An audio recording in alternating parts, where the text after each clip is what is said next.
right, and we're live.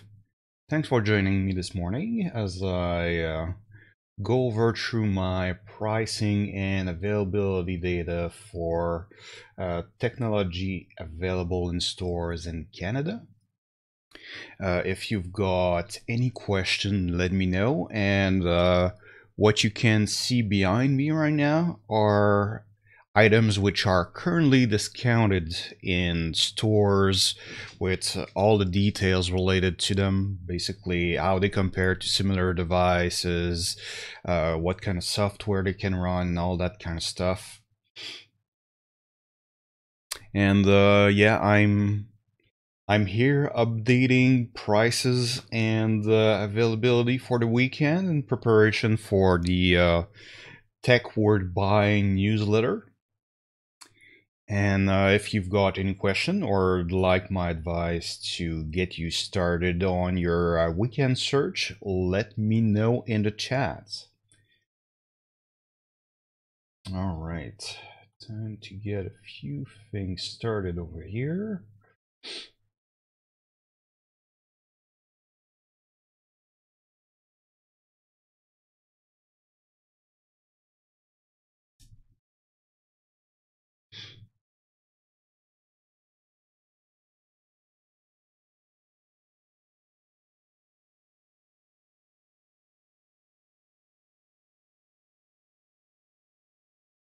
I'll just try. Yeah, first time streaming on YouTube, so sorry if it's a little janky this morning. Getting used to a new process.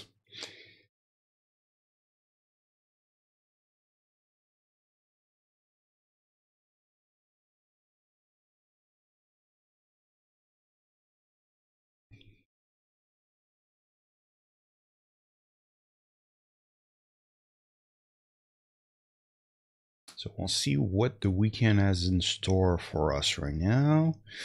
And right now, let's see what has been grabbing the attention of my site's visitor.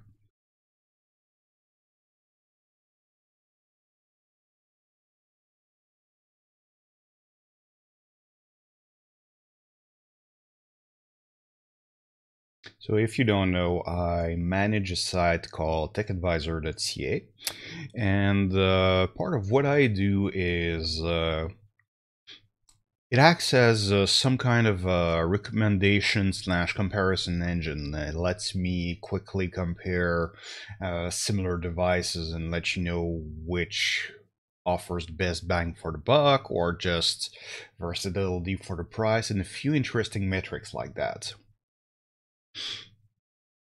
And I've got a few automated processes that help me in keeping the site up to date, but every morning I always make sure that one, the robot is doing what it's supposed to do, and I always like to keep an eye on the listing I have in there, make sure prices and availability are accurate. I don't always get the best data from APIs or even the robots, so the whole process is not automated. I do a lot of verification every morning, and I try to be available during that process with people on the internet in case you've got questions or want to just hang out, really. So feel free to ask any question you might have.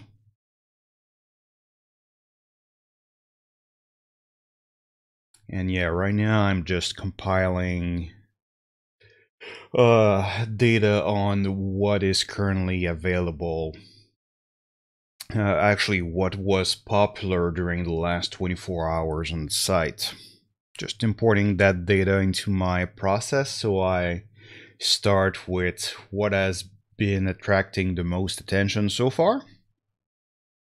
And after that, we'll start going down the list until we're updating data on stuff that is a little bit more mundane.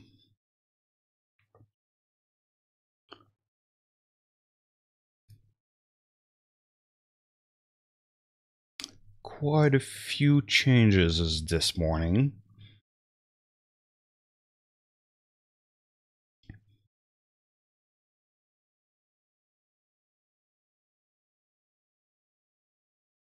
I see everything's still going well.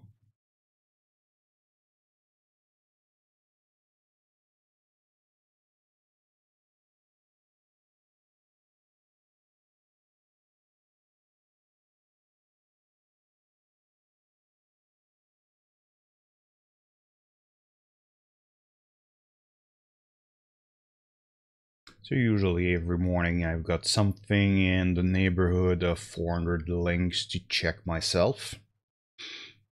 That usually means the bot has done twice as much. But yeah, as I said, I tend to be more accurate than the bot, and I know to not fall into certain traps, and I can get some data that the bot can't access as well. So that's part of the reason why I do some manual updates as well. Obviously lets me know if something's going wrong with the site too. That way I'm not feeding false or frustrating information. There's plenty of that going on in Canada already. I mean, most of the reviews and stuff like that is based on availability and prices in the US. And usually when you watch a review, they can only base themselves on whatever the MSRP is. The problem is devices don't always sell for the MSRP. Actually, some of them are specifically meant to be bought during sales. So my process is a little different. I follow sales and basically what is available in stores here in Canada, and then I work the data in order to determine what's a good deal and what isn't.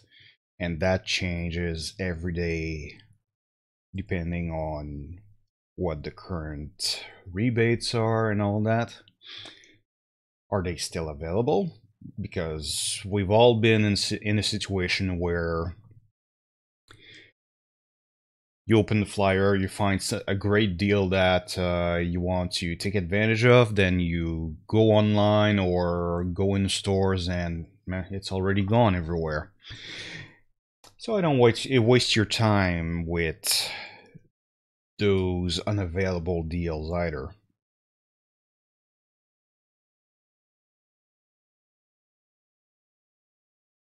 Yeah, and right now behind me, what you see are deals which are slightly, well, at least a little bit reduced in price compared to what their regular prices is.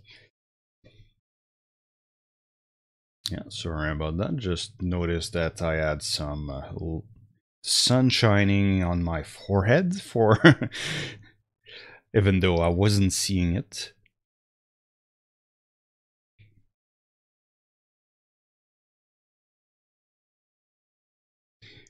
All right. So on Fridays, usually I start with Best Buy and Visions Electronics because their sales mostly take effect on Friday. They've got special cases every once in a while during the week as well, but this one is most of them happen today.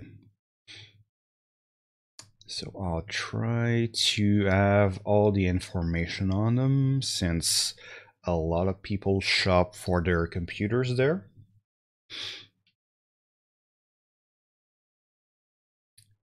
And a few of the things they have in stock are actually not as bad as most people would tell you.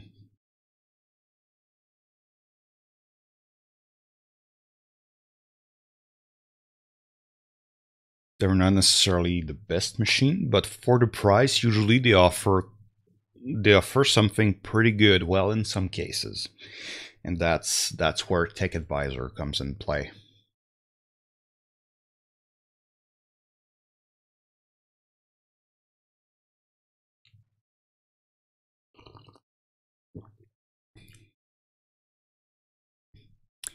One thing that's interesting about Fridays as well,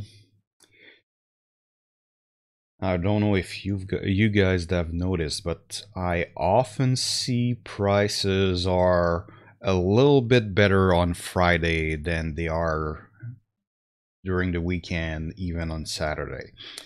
For some reason, I can often see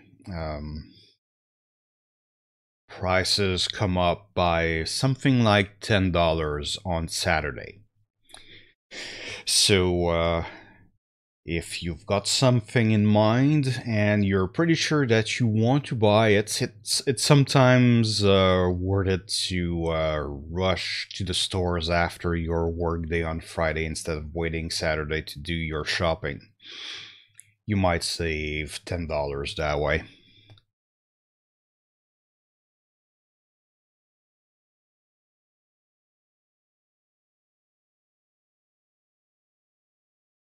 I'm looking over a few deals over at Staples as well.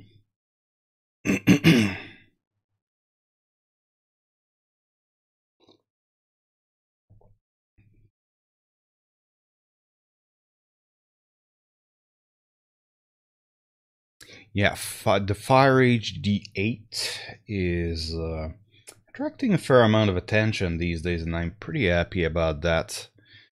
I got it myself, and I'm using it to watch YouTube and Twitch and Netflix, bunch of streaming video services, and battery life is great and all that.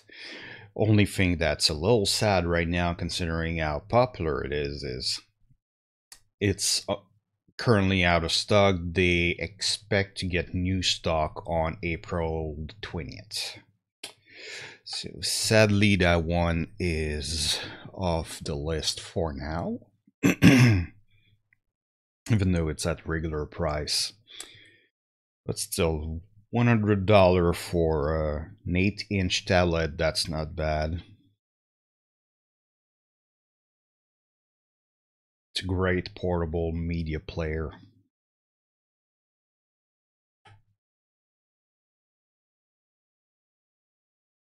Only downside is it uses Amazon own store instead of Google.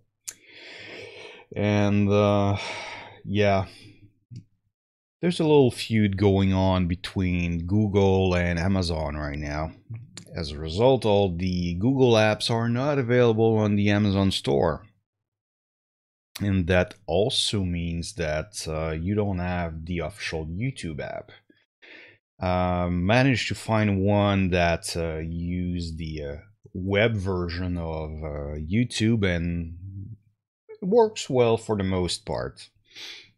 But still, I would rather use the official version. It would have a few additional benefit like casting to the TV and stuff like that. Right now, I've got to do that bit from the phone, but whenever I watch it on the tablet itself, well, that allows me to drain my tablet's battery instead of draining my phone's battery.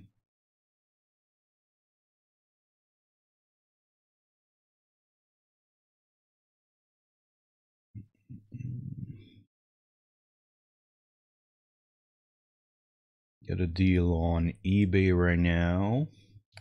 Every once in a while, they've got something that's either low in price enough and has enough guarantees from people reliable enough that it's actually worth listing.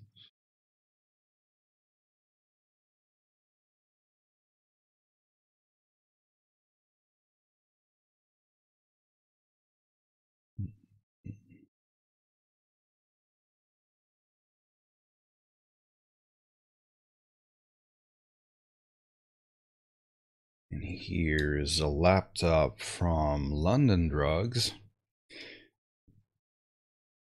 And if you find it strange that I look for computers at the drugstore, well, I won't blame you. That is strange, but London Drugs has a pretty serious tech department actually. So always tend to keep an eye on what they're doing. Sometimes they have pretty good deals.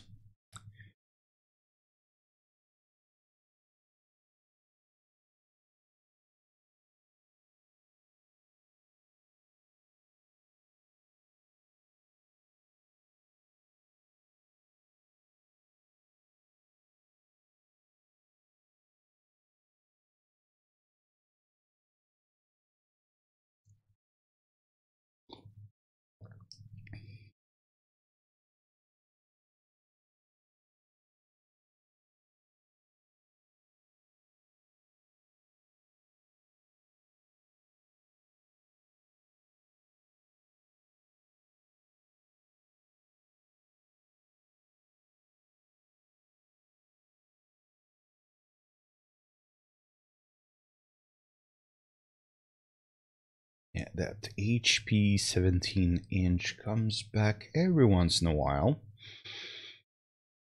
It's definitely not a strong device by any stretch of the imagination.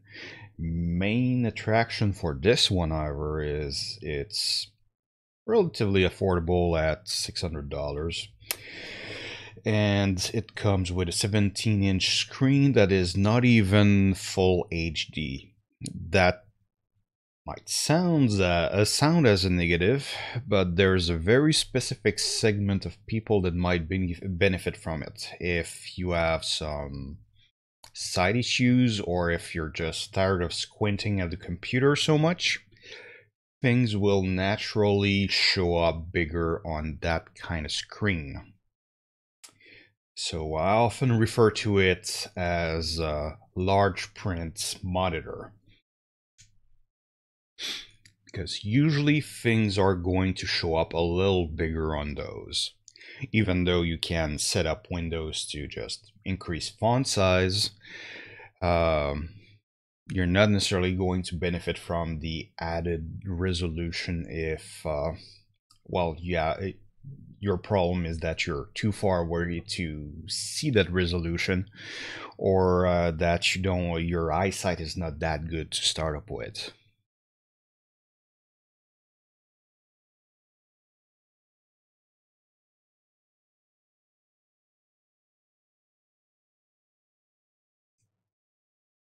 Right, that's a little different. Yeah, that's weird. I've got good API access with Amazon. It works relatively well. But every once in a while, between the prices, the return by the API, and the one they display on the site, it's not always the same. And that's one of those situations.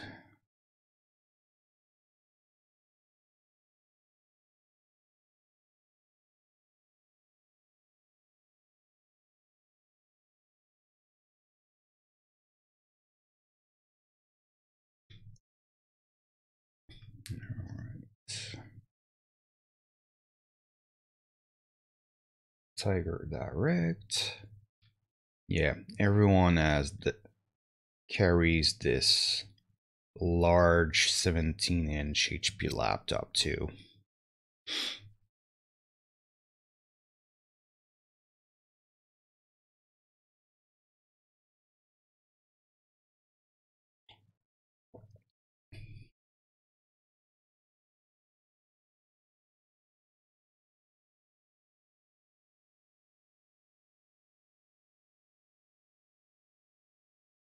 Yeah, whenever that one gets in my top 10, I've got lots of links to verify.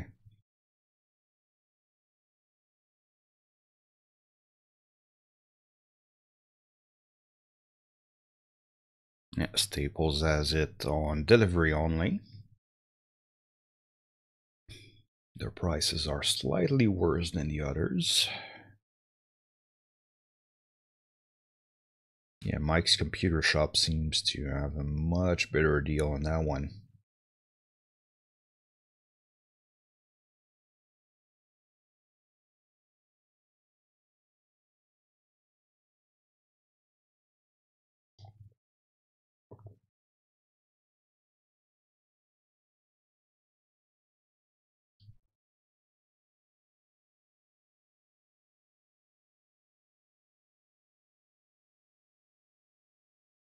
It's back in stock at Newegg after being out of stock for 25 days.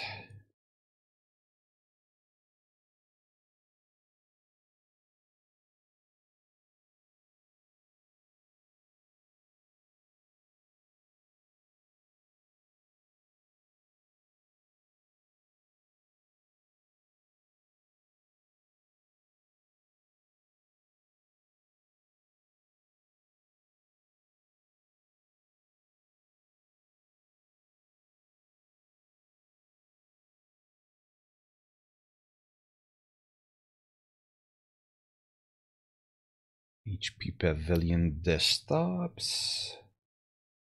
Found a few interesting options on that one. I think I updated that listing yesterday.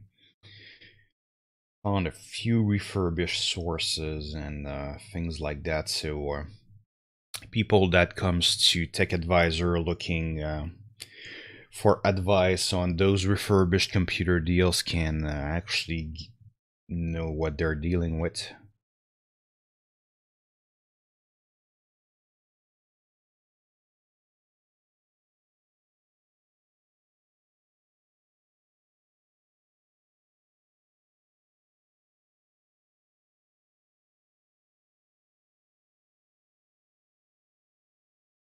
Mm,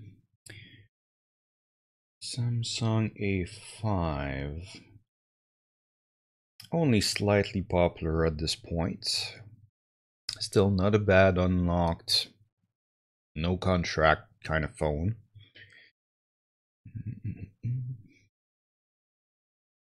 Definitely not the strongest or fastest or anything. Often I found that you can buy the Galaxy S6 for barely any extra money on top of it, and overall you get a much better phone. The main problem with the S6 is that it's so old at this point. It's definitely going to be very usable still, and it's on paper at least it's much stronger than the A5 is. Sadly, the thing is not going to, probably not going to receive much update in the future. So if you like using apps or stuff like that, you might be left behind pretty quick with an S6. But if you're mostly there for the phone, the camera, and pretty and only common apps, you're probably going to be fine with that.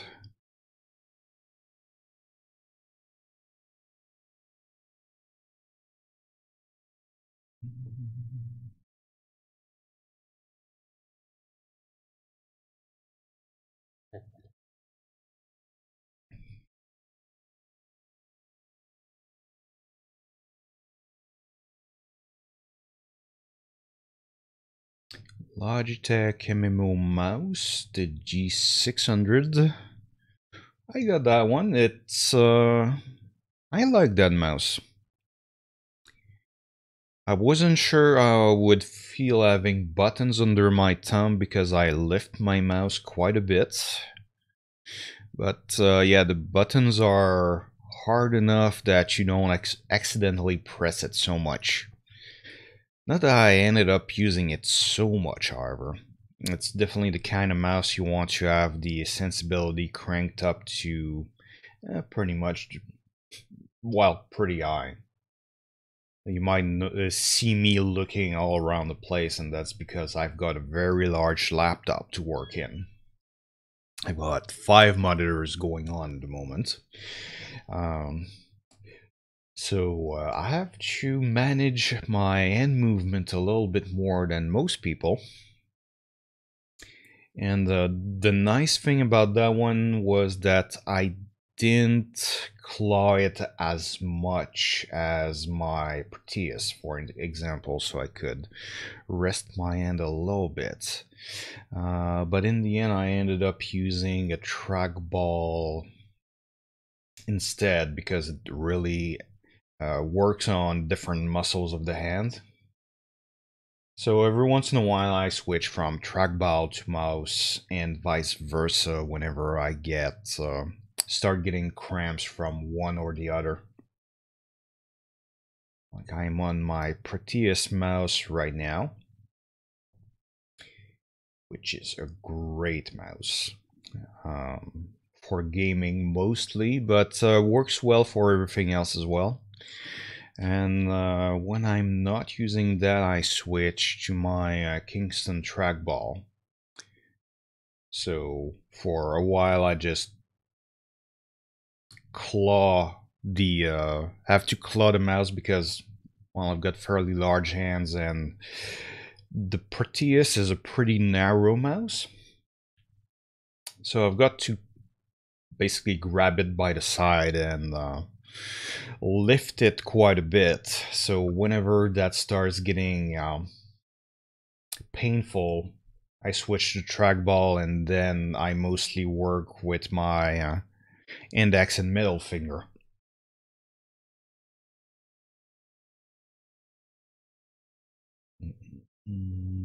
Regular price on that Logitech desktop.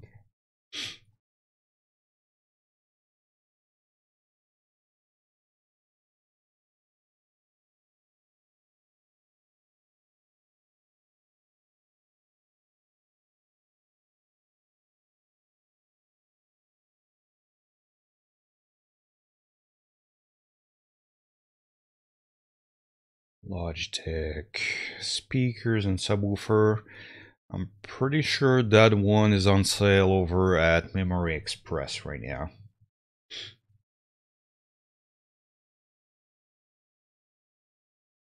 Actually, no, they have the better version on sale. That one doesn't have the THX certification.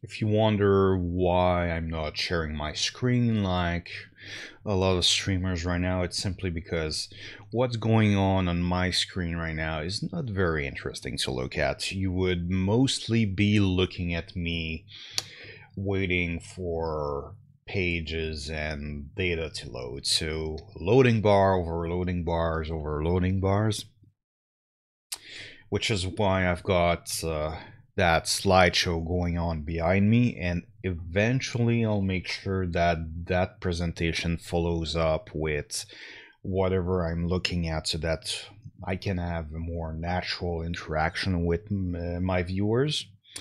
But yeah, right now what I have back there is simply my whatever is on sale right now.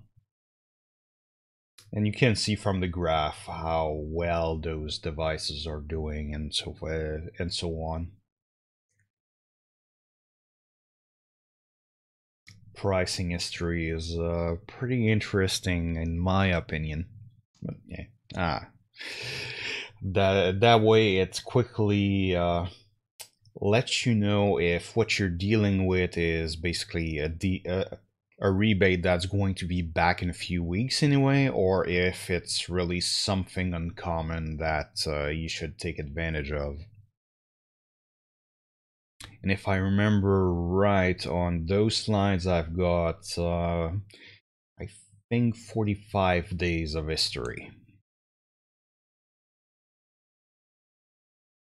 So not super long history. If you go on my website and look at those devices, you're going to see the entire history of it. But yeah, in order to save some screen space, I did things that way for the stream.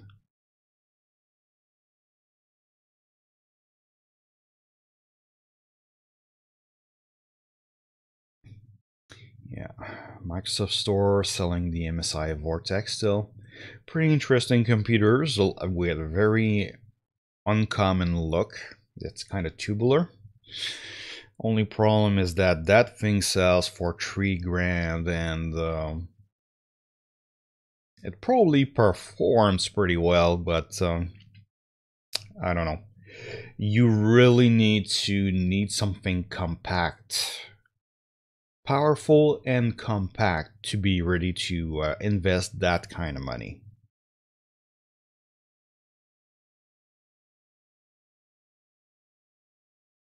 That Surface Studio is in store but not online.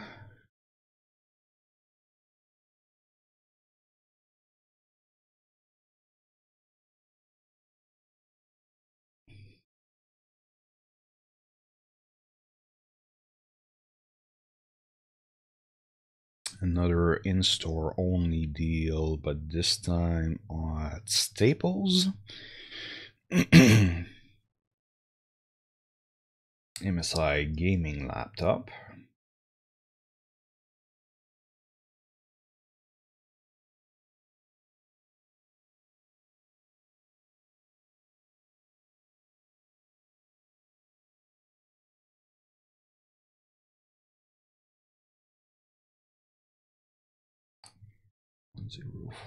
$1045 on Surface Pro.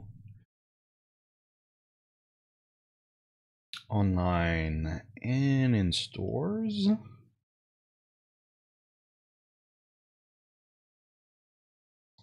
Yeah. Yeah, it's $250 off. Not a new deal, but I think that one took effect yesterday. So Surface Pro i5, if you've been looking for a Windows tablet.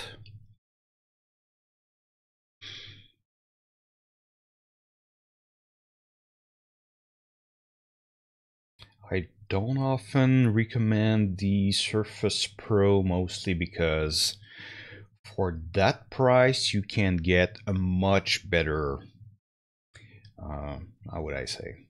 You can get a much better laptop, sometimes thinner, lighter,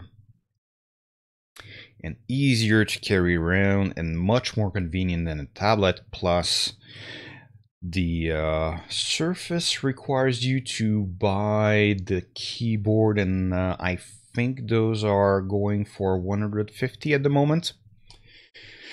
So yeah, you end up with a very expensive laptop, and it's mostly sold as a laptop. You never see that device presented without the keyboard cover. So in the end, it's a pretty poor laptop for it. The one reason you might want to buy it still, it's got great battery.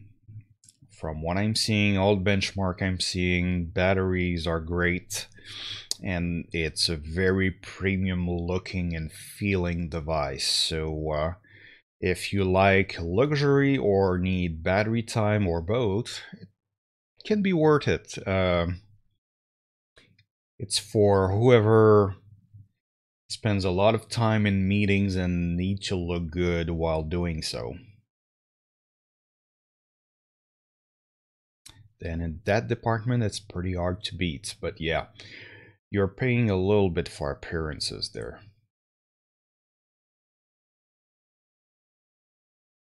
And a lot for battery time.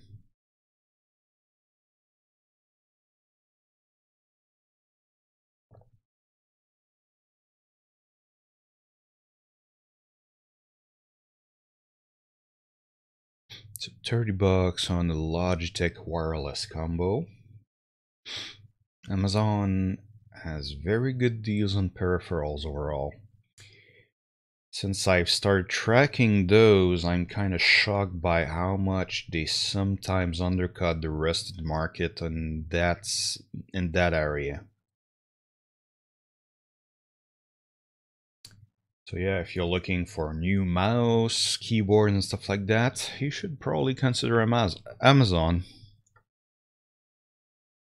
That's where I got my last two mouse, so far I'm pretty happy with it.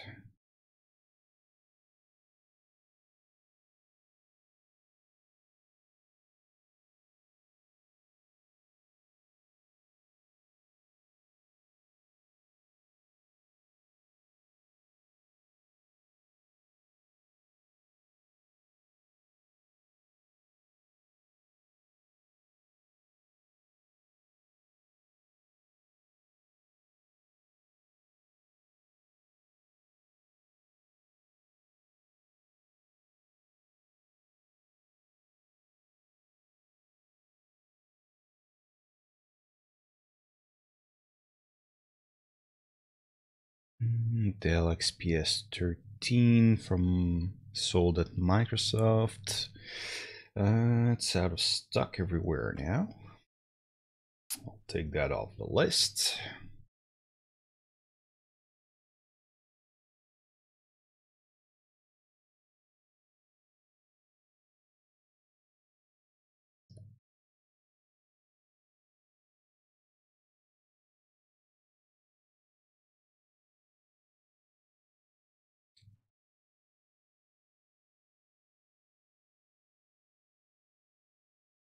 That one's been $649 for a while. Dell Inspiron 13 at Microsoft.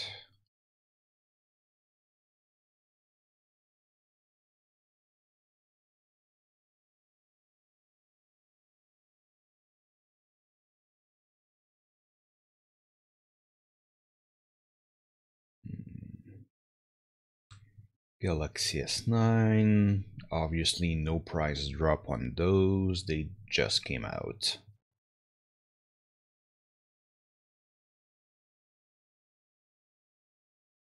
And yeah, the camera on the S9 looks pretty attractive.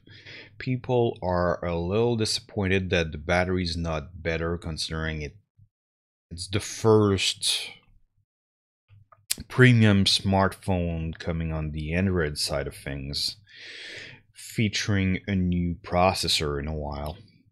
For the last 2 years, it was always the same Snapdragon model everywhere. So they were really competing on basically the case design, the how comfortable it was to use and stuff like that, rather than what they were capable of, because everybody had the same specs. Even cameras nowadays, some are definitely better than others, but the thing is, even a mediocre camera these days is able to snap pretty good photos. So unless you're a very picky mobile photographer, uh, even an average camera is going to do the trick. Tapestry over at Walmart. At $700, considering that the iPad's going for 400 right now, it's a lot to ask, I find.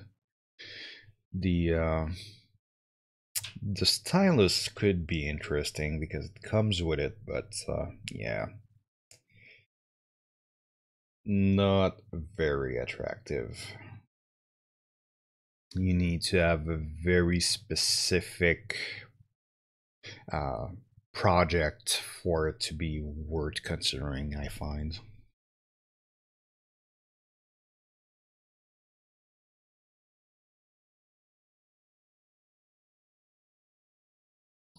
Okay, and looks like I've covered all the popular stuff. So let's see.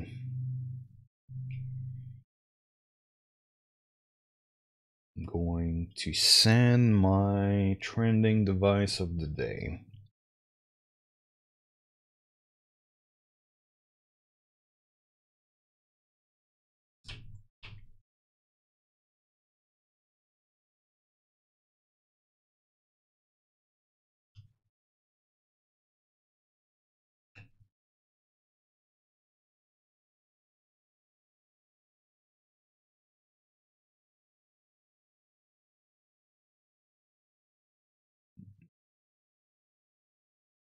Yeah, let's try it this way.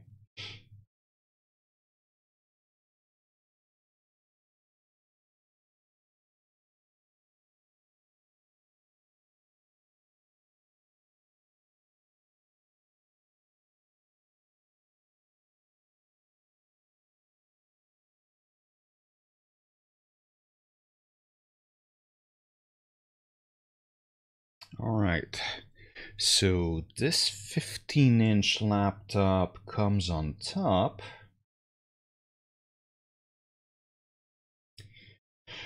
When did I recommend it last? Because I'm trying to not always spam the same device, you know?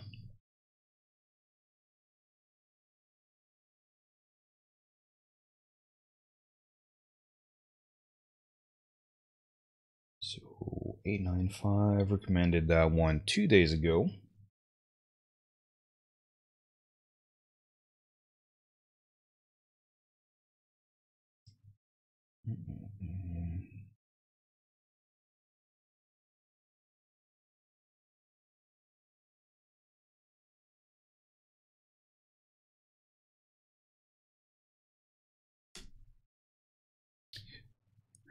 This one has been pretty active lately too. HP 15-inch touchscreen laptop.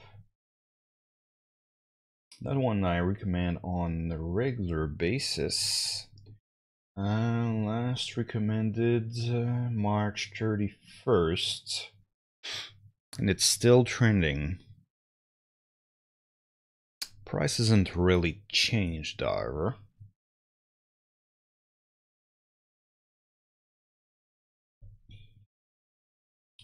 So I'll probably recommend that one. Well, publicize that one. Because something is trending doesn't always mean that it's a good thing.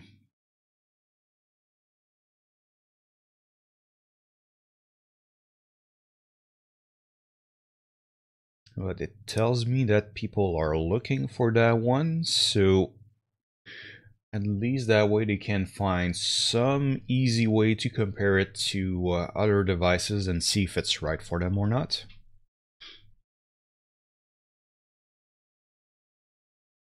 That's what TekAdvisor is all about, really. Alright.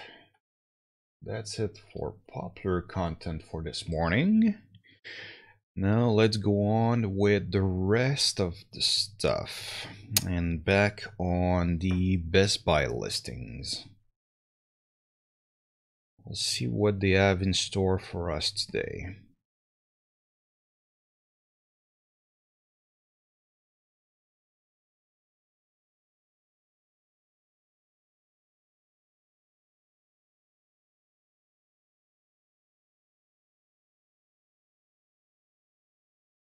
$700 and online only. Yeah, more and more I see Best Buy shifting their focus from being a brick and mortar store to being an online marketplace even. So a lot of the stuff they have available is actually not, you can't even go and buy on the shelves anymore. You have to buy online, and sometimes they're just an intermediary between you and another reseller. So they're becoming more and more like eBay and Amazon in that regard.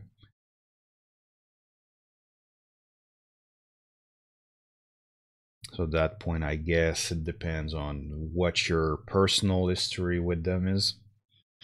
If you like shopping with them, if they they've been good to you in the past or not.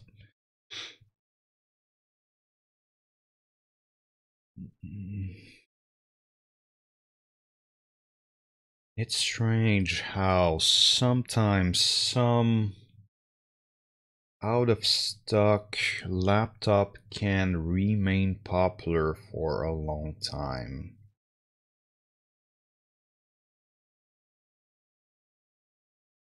But at least I can offer good alternatives for people still following links to those. I suspect that old newsletter and flyers and stuff like that, like red flag deals and so on, tend to keep some link present in Google search for a little longer than they should.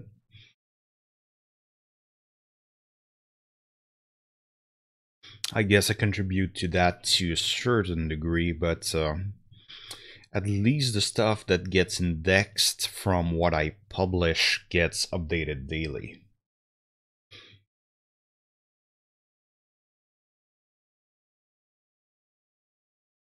Yeah, that's kind of the trouble with content creation in my line of work. Since the value of a device depends a lot on what the current rebates are, that can change pretty much every day.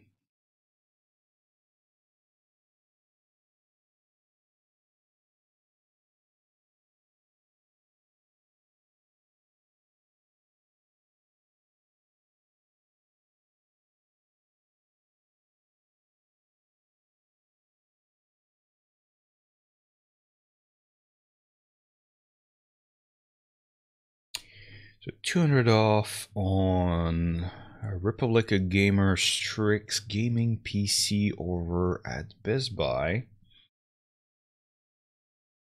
It's 16 gigs of RAM and SSD and GeForce 1060. Yeah, for $1,500, that looks like a pretty attractive deal, I must say. Oh yeah, I'll revert to the default slideshow.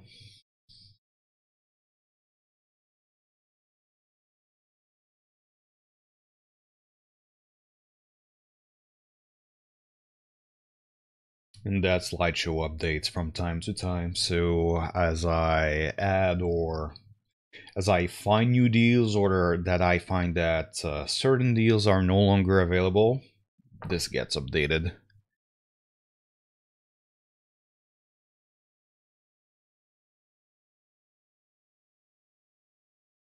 And yeah, that's a big thing of what TekAdvisor is. I'm very data driven compared to other sources of information about tech devices and such.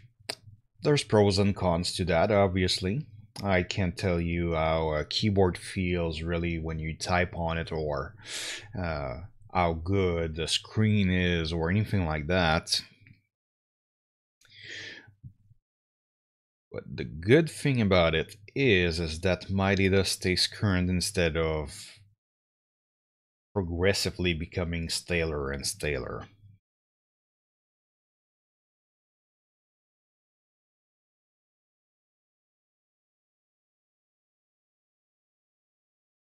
So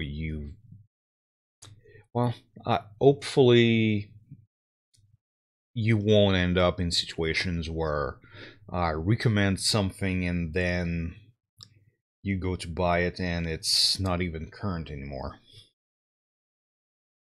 That's a situation I'm trying to avoid.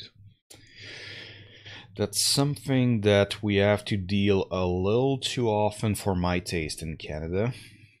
We often hear about that great tech or that great new program going on in the United States, and then we try to apply it. When we start looking into it ourselves, we quickly realize that, oh, it's not for us. And that's really that gets frustrating sometimes. That's something I'm trying to alleviate.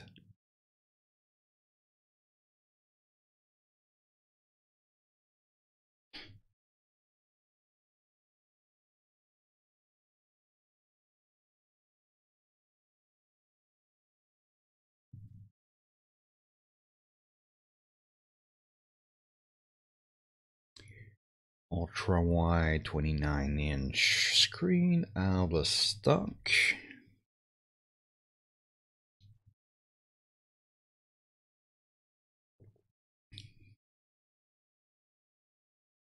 I'm already out of the popular list for Best Buy, so quickly looking through what basically the deals I link to on my site and seeing if there's something I should bring to people's attention.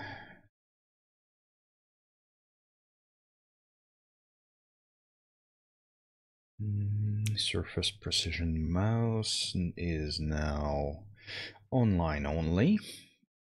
Used to be in store.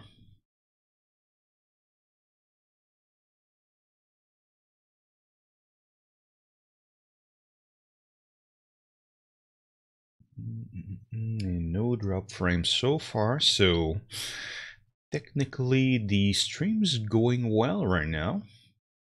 I'm using pretty much the same settings I was using last week to stream on Facebook. Just wanted to try a new streaming service, try to be as inclusive as I can. Eventually, I'll definitely be doing this simulcasting and stream on multiple platforms at once.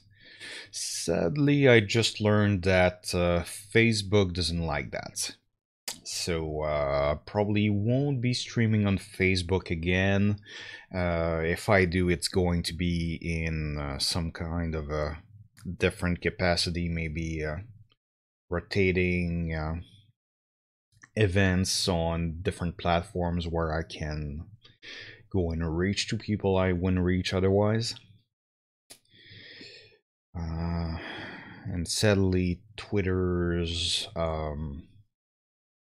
Periscope is a little bit the same thing too. I could stream on it from my desktop at this point. The only thing is their bitrate is so low compared to the other streaming services. I would need to buy some kind of extra features to basically re-encode my stream for them. So won't be doing probably won't be doing much Periscope either. Which means my main contenders right now are YouTube, because yeah, that's mainstream enough. Even people that are not very tech savvy have heard and use YouTube on a regular basis. And I'm pretty sure I'll be doing Twitch as well. So next weekend or maybe even tomorrow, I might be streaming on Twitch instead. The only thing is, this is not gaming content really. I've got some compatibility tips for games and stuff like that, but yeah, nothing too serious. So I'm not really the kind of content Twitch want to have on their platform. And I'll probably be going in IRL, so I'm not sure how I feel about that one.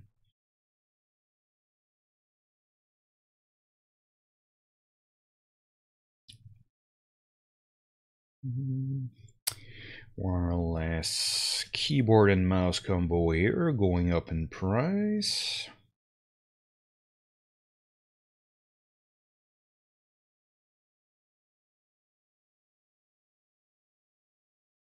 Gaming mouse, which is available online only.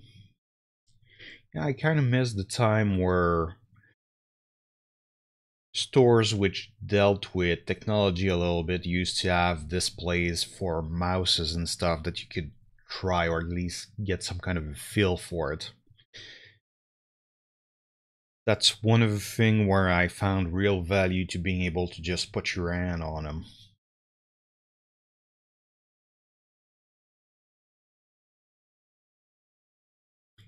Alright, and we're almost at the 1 hour point. I'll take a quick bio break and I'll be right back.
And I'm back. Alright. Time to keep going on those Best Buy listings. That one's a MacBook Air. Still a regular price.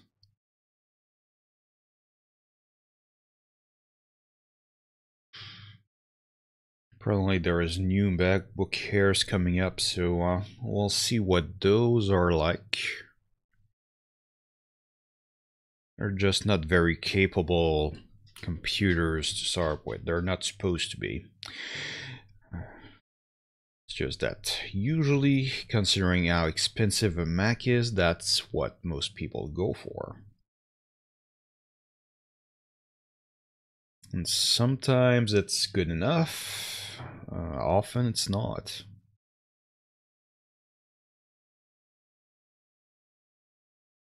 Got a convertible pavilion here.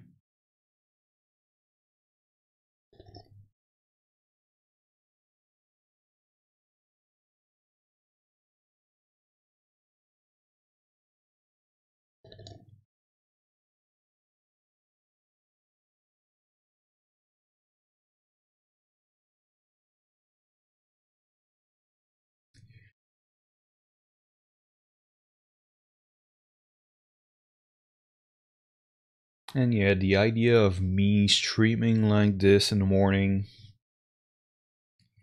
before my Friday newsletter is mostly to give you a chance to, well, ask questions if you have any. We could definitely look at options that you've been considering, and even maybe recommend something that maybe I should include in this week edition of Tech Worth Buying.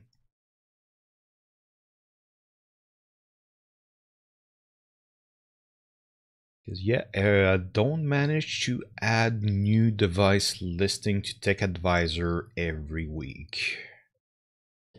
Sometimes I have to work on other stuff, sadly.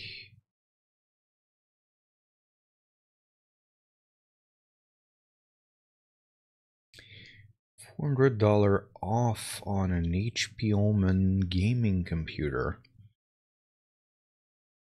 So it brings it down to $1,900. But it's got quite a few interesting bells and whistles in there. Could well be worth considering, actually.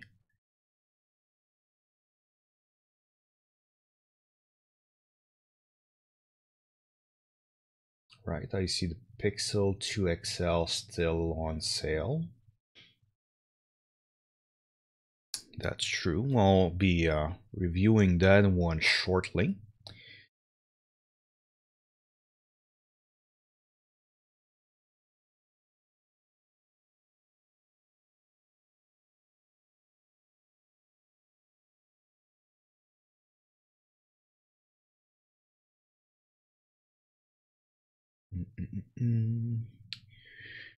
Another Logitech webcam.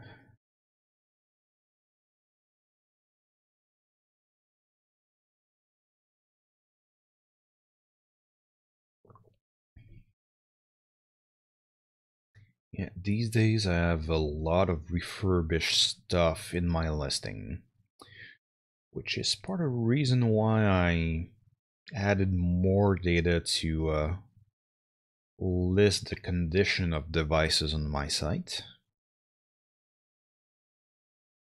Because a lot of traffic incoming to my site is relative to those Geek Squad certified open box from Best Buy. And whenever I can help someone figure out if something's the right choice for them or not, I'm always happy to help.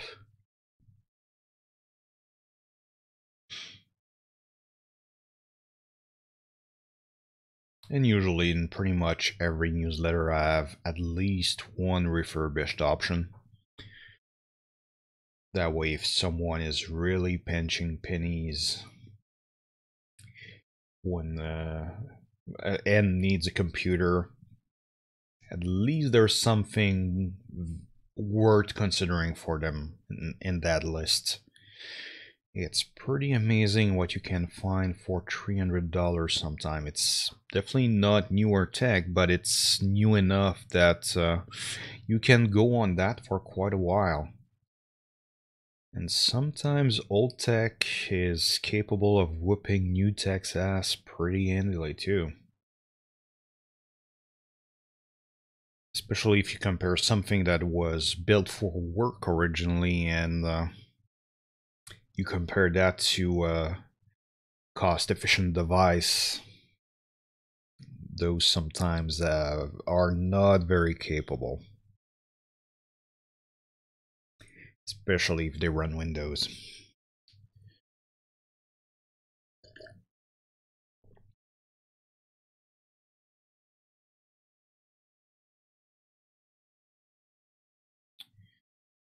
$100 rebate on a MacBook Pro 15-inch.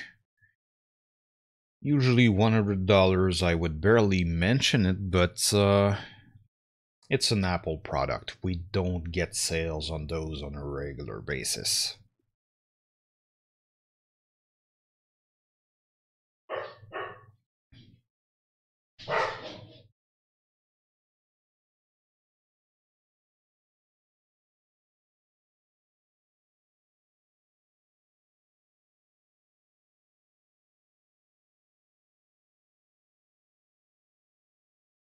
Yeah, and those certified open box are usually available online only. So it's one more reason to shop online sometimes. Some rebates are only available there even with big retailers like Best Buy.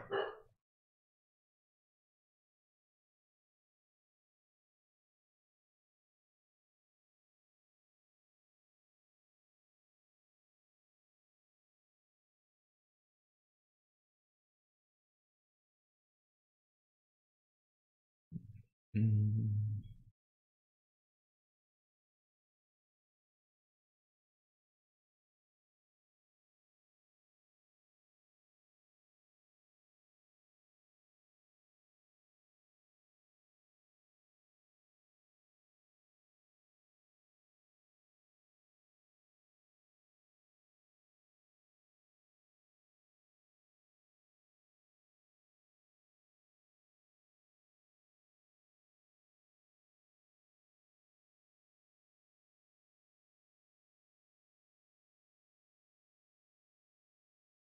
$800 for a touchscreen laptop from Asus. Online only.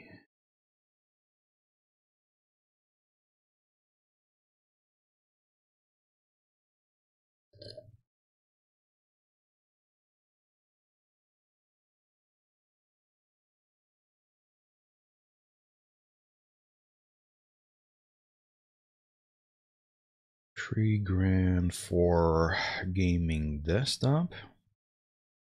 Actually, if I compare that to what we saw before, it's not bad. It's got a GTX 1080 in there and big SSD and 3 terabytes of hard drive.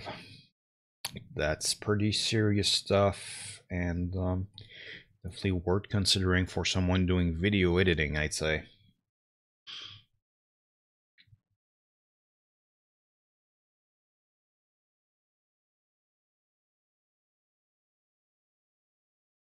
Yeah, it's one of those things with creative software. Now they're so good at taking advantage of gaming hardware. The graphic designer looks more and more at gaming systems nowadays compared to what used to be with the professional cards. There's still a need for those, especially in CAD and 3D modeling and stuff like that, but the gaming systems are so much more, one, cost effective, and they're a lot more versatile too. Usually you will see quite a bit of power out of those for the same price compared to a professional grade card.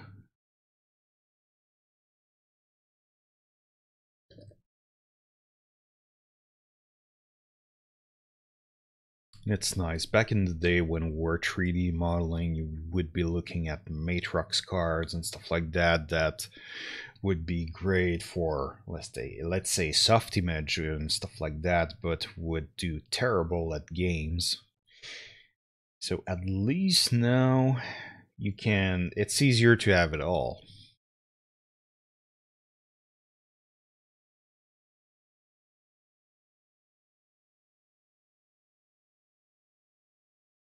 Yeah, those programs were so hard to run back in the day.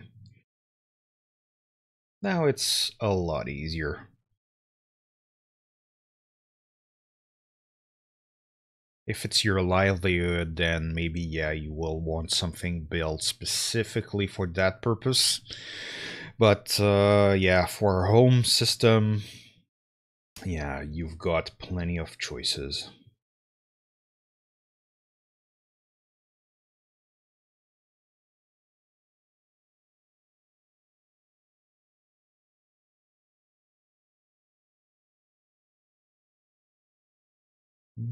Price drop on a 17-inch Alienware laptop. So GTX 1070, 16 gigs of RAM and dual drive, one SSD and one mechanical hard drive. Yeah. 17-inch, I wouldn't want to lug that around on a regular basis, but for a temporary game station in the house, or even something that you take out of the house every once in a while, especially if you're moving on a regular basis, like you're a student or something like that. Yeah, as long as you don't intend to take that class, it's a pretty good choice.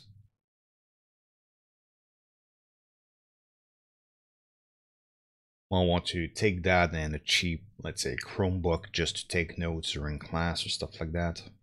That would do the trick.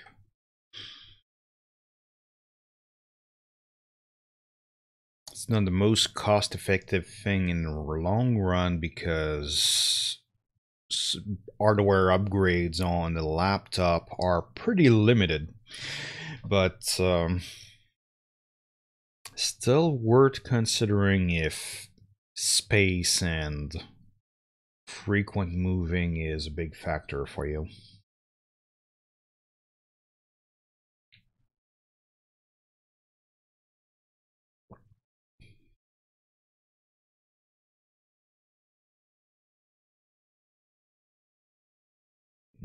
Price drop on convertible Windows laptop. Yeah, definitely not strong.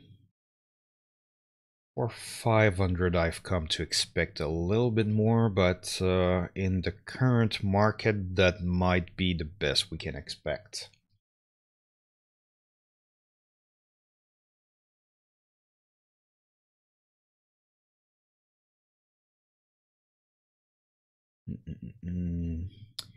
$2,000 for a MacBook 12-inch.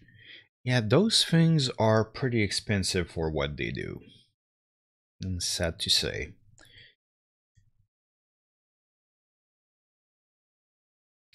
Online only for $2,000.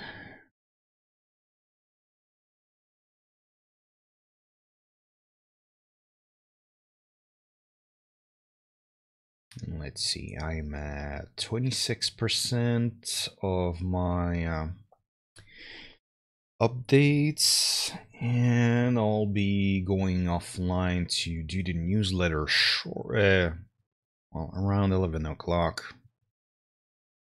So we'll see what happens there. Usually I keep the least pertinent stuff for last, so if I have to do a partial update even on a Friday, it's not the end of the world.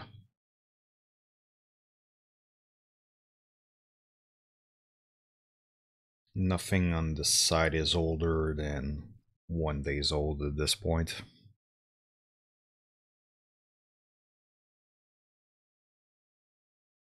So yeah, I've managed to keep TekAdvisor's data pretty fresh even on the manual side of things.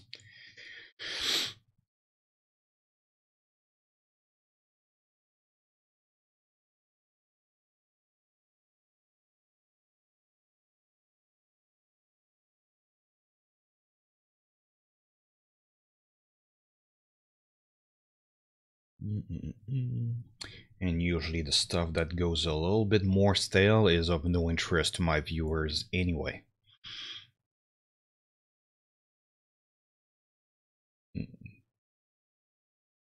Oh, sorry about that.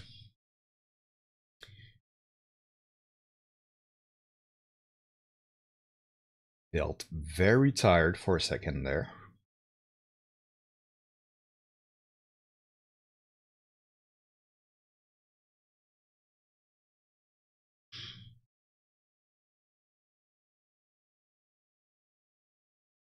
Yeah, I've been working on an improved way to do those streams. And yeah, I know. I just started and I am already redesigning stuff.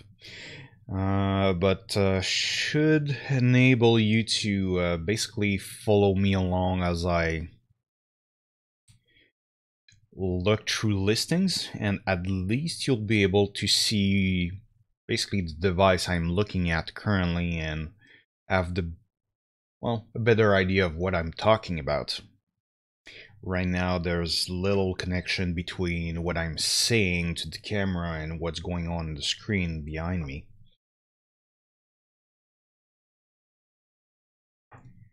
And that's something I want to improve. It's just a little complicated. Because yeah, screen sharing is not going to be very interesting to look at in my case. Would be basically me flipping through web pages and web forms and loading screens and stuff like that.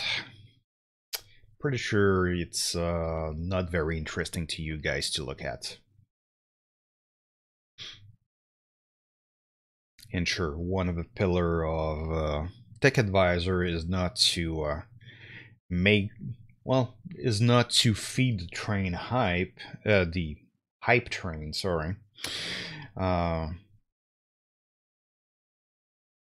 basically there to let you quickly see the facts and I'm trying to be a calm place in an environment where everybody else is going to try to hype you about something so that you buy, you know?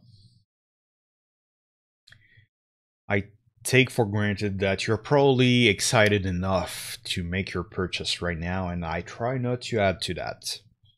Not going to necessarily discourage you or be a buzzkill or anything like that, but I'm just not going to feed your hype and try to help you make a wise decision instead of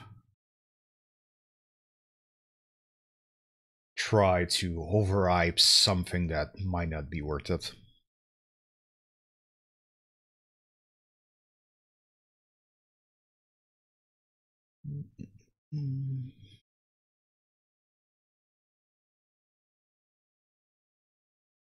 Alright, I'll take a quick bio break again, and I'll be right back.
All right, and I'm back.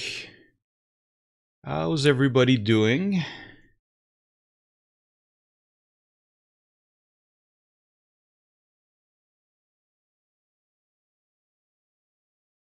Hope your weekend shopping is going to go great and everything else. Yeah, if you're new to the stream, behind me, what we see is basically a list of devices which are currently on sale. So rebates of various forms. Every listing I basically let you know how they compare to similar devices. And we've got an history graph for the price as well. So you can see how our prices have been evolving lately. If you've got questions about any device or found something you'd like to have advice on, by all means let me know. Otherwise, I just keep going through the sorry, the device on offer for this weekend in Canada. Right now, I'm doing a listing from Best Buy, and I have a $800 convertible laptop right now that's available online only.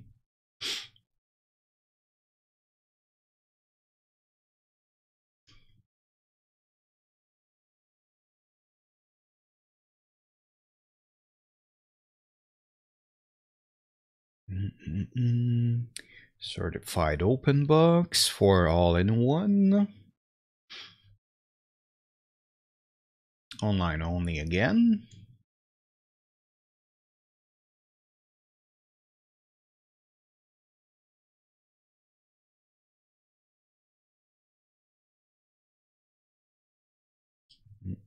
$900 for another refurbished laptop.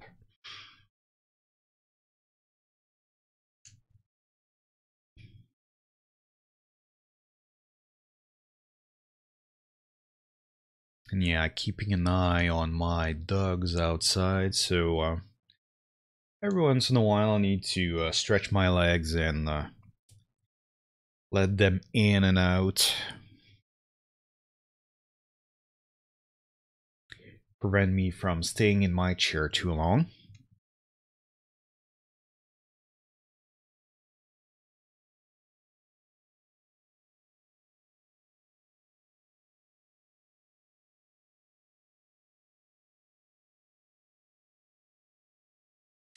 $40 for a Dell external DVD drive, not too bad. It's a little harder to find brand names on those external drives nowadays.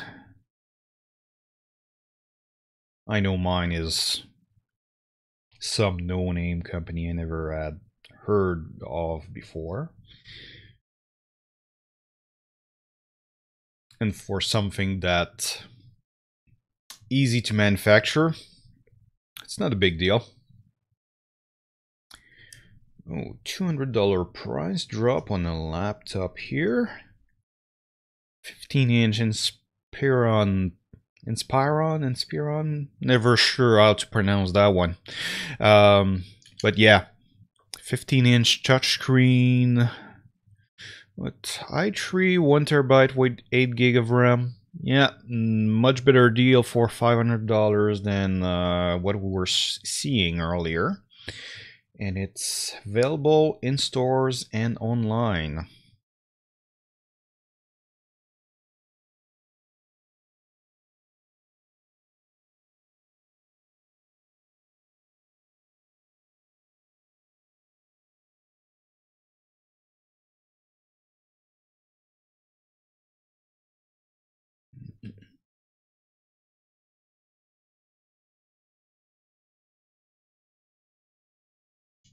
And they're all in one certified open box. Online for just a little under $1,000. Sometimes those are worth it. They're essentially like laptops, really. But they're a little easier to maintain. They have a much easier life because they don't get carried all over the place, and you get a much larger screen for the price. And yeah, they're pretty good. I like them in especially if you have, let's say, a kitchen computer.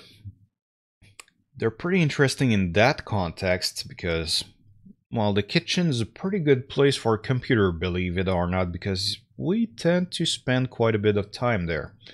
Um, or maybe it's just us. But one thing that's especially interesting with all-in-ones and kitchens compared to, let's say, just bringing your laptop in there, is that most all-in-ones have no electronic components in the base. So if you've got a spill or anything like that, you're not going to ruin the computer. They even have wireless keyboards and mouse most of the time bundled with them. So worst case scenario, you spill something on the keyboard, you replace it with another $30 set, and that's all the damage that you have to recover from. Same thing happens with a laptop. You're looking at a much more expensive repair bill.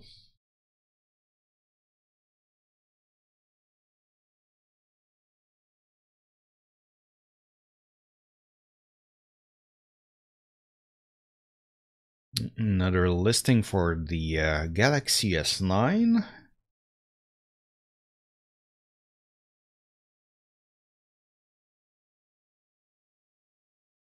Yeah, very interesting if you're a photography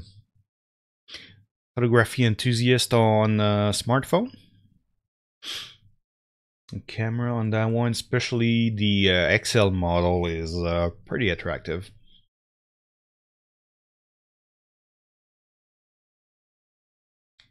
And I'm so happy that all smartphones are not unlocked by law in Canada.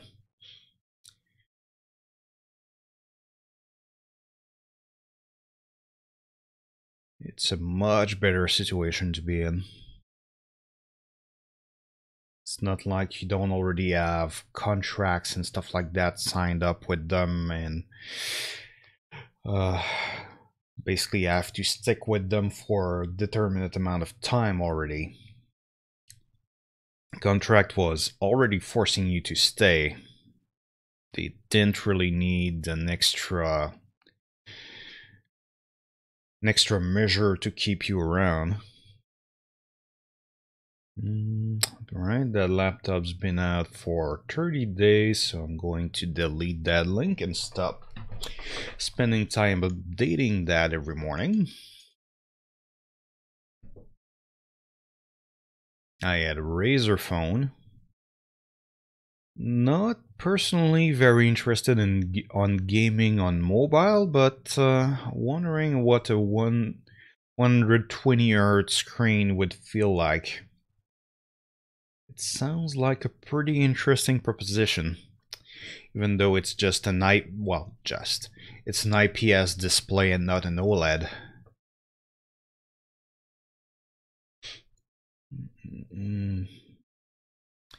Mac Mini still on the list after all this time.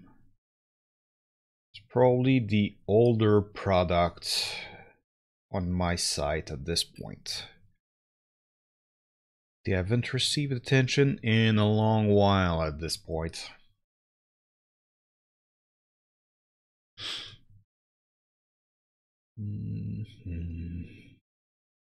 Price got up on those Galaxy Tab A 7-inch. It was $130 last week, which is a pretty good price, especially since the Fire HD is out of stock right now. And unlike the Fire HD, those tablets have access to the real Apple, not Apple Store, Google Play Store. So you get the real apps. Well, for Google services like YouTube anyway.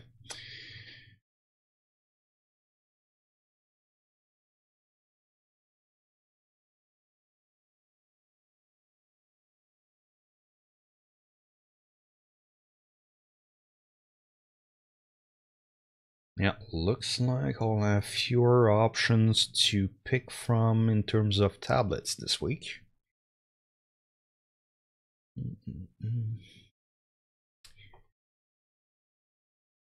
Last week was a great week for tablets, actually. It doesn't happen very often.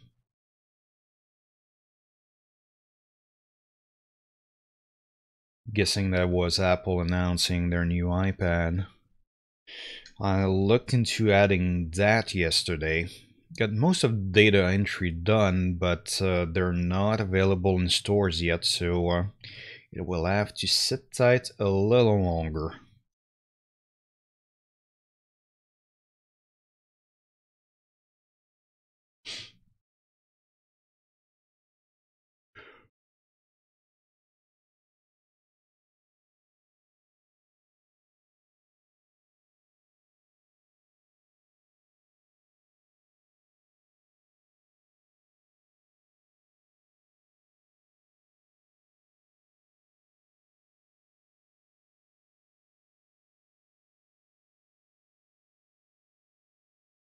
Yeah, it's like every single tablet at Best Buy is going up in price right now.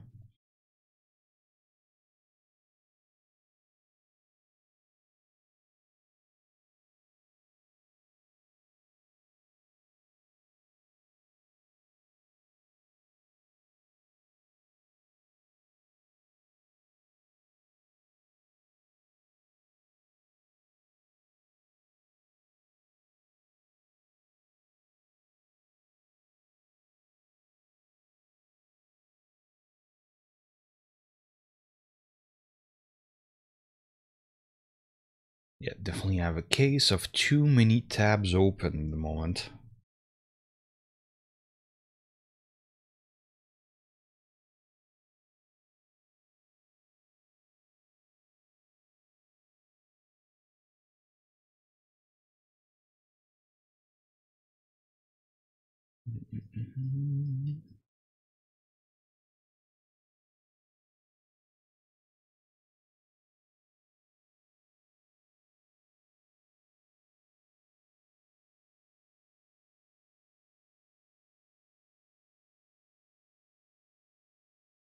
But Vision still selling the Galaxy Tab A for 180.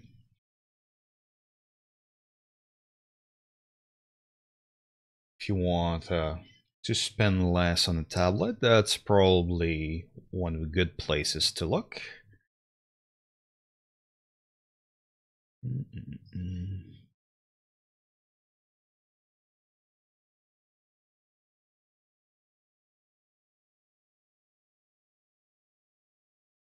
And Visions are selling off their 15-inch Leopard laptops. $300 off. So not bad. Just under 1200 for a laptop with a GTX 1050 in it. So yeah, quite capable for that price.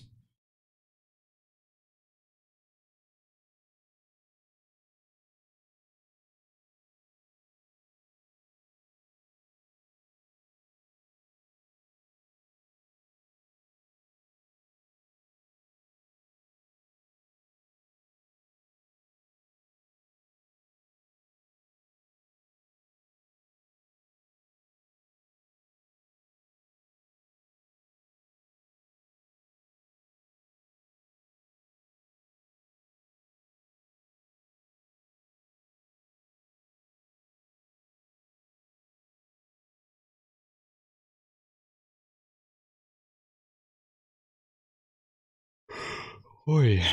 Mm.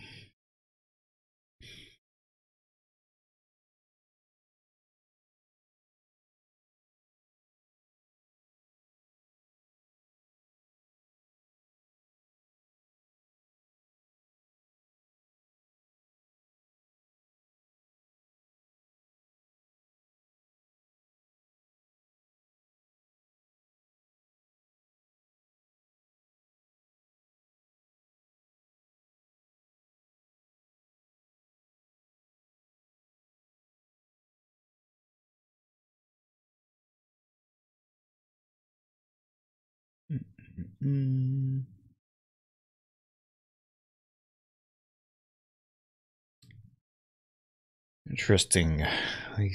Started not seeing pictures coming from Dell lately. I wonder what's that about.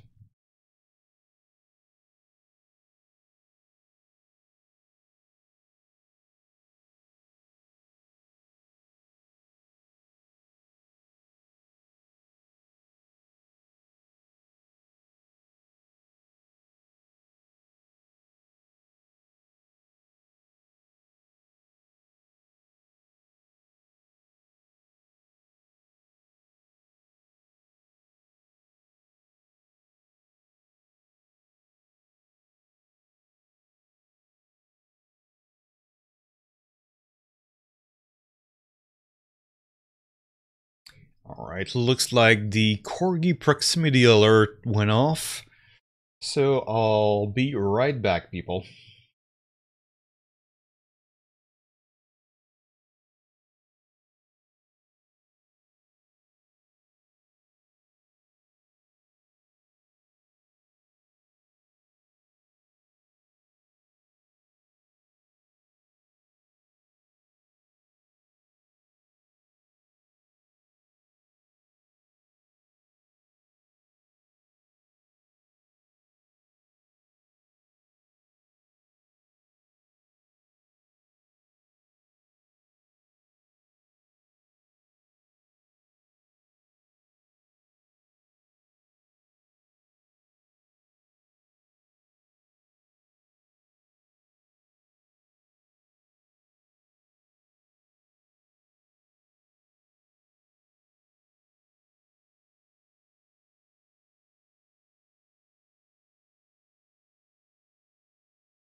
Alright, and I'm back.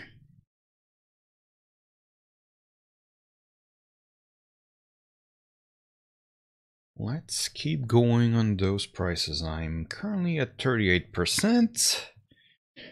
Trying to mostly complete that list by 11 o'clock, which is in 1 hour here. So yeah, it's going to be a roughly 3-hour stream.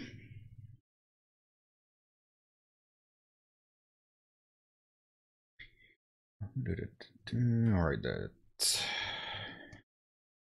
another listing for the Samsung Galaxy A5, but yeah, $525, it's not particularly attractive. There were $400, I think even last week.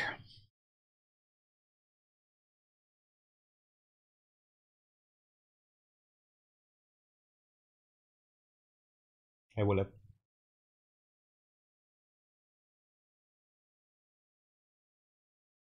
And this one's at 500. Yeah, it looks like the prices on those definitely went up.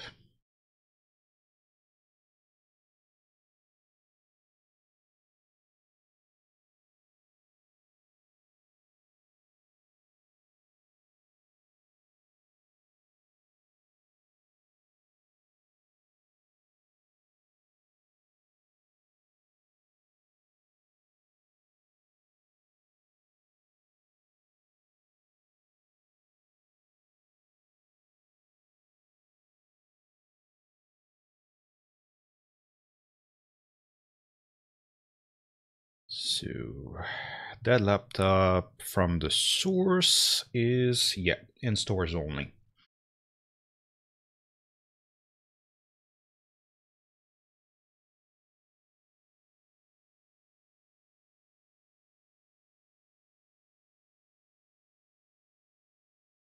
$1,600. So price unchanged, but available nowhere. Well, nowhere at Staples at least.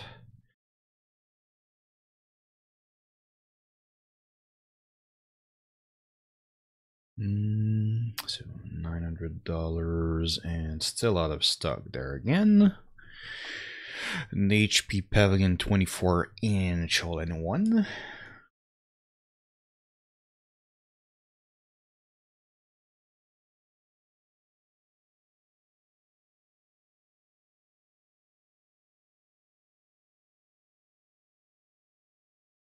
Mm-mm. 180, but looks like it's out of stock at London Drugs.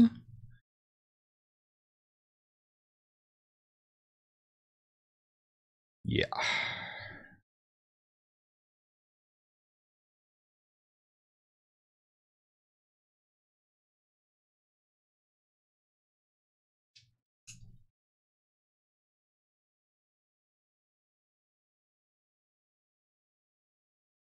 So $1,500 for Dell. And I've got a picture on that one. That's interesting.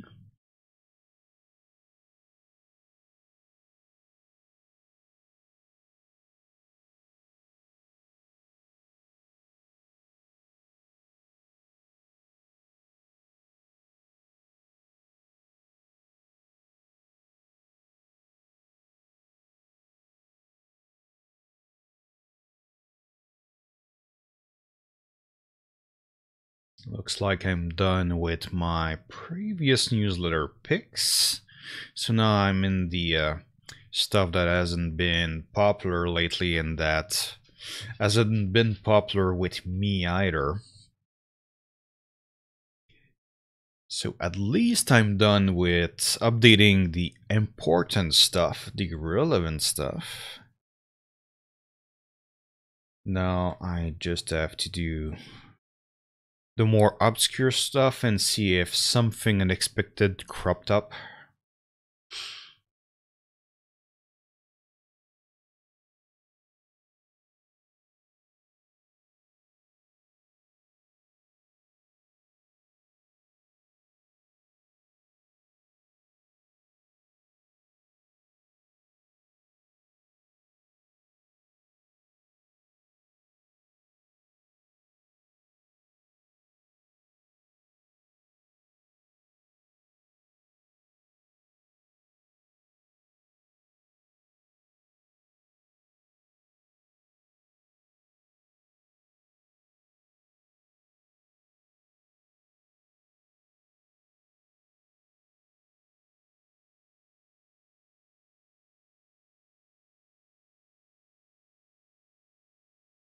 Out of stock from eBay.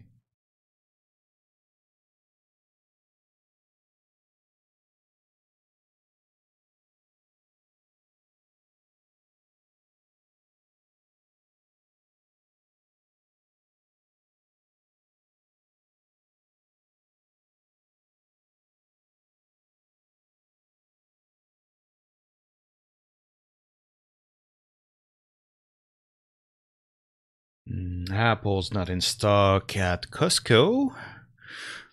Probably because of that recent announcement they made. Yes, we do.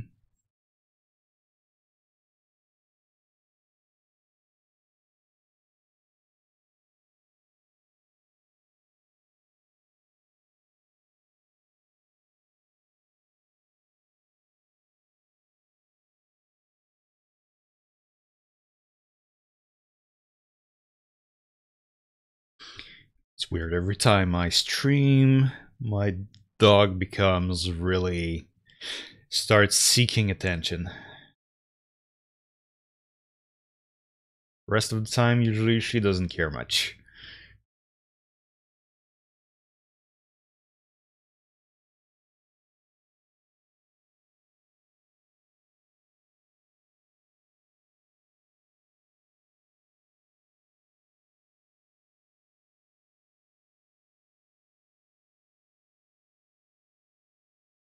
Right, and now that Hostdom webcam, I usually do a little bit of math on that one, simply because the shipping price is actually higher than the device price itself,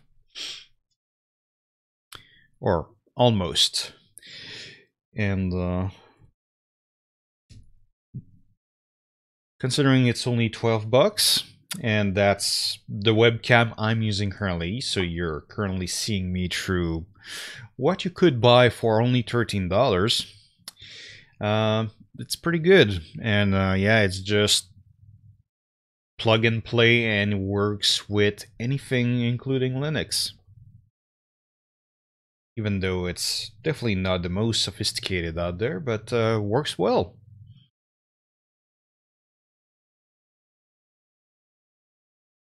So 1276 today with the exchange rate. It's so low in price that even though it's listed in US dollars, price never vary more than a few cents every day.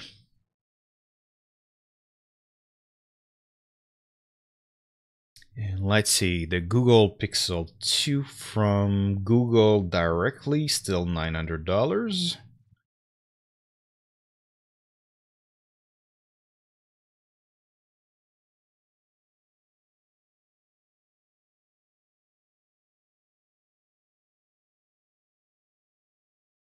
Another Dell listing without a picture. So I get videos from Dell, but not the pictures. Interesting. Wonder if it's an issue they're having with their website right now.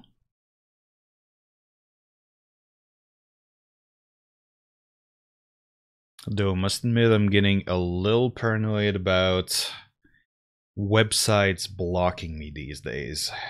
It's starting to happen a little too much.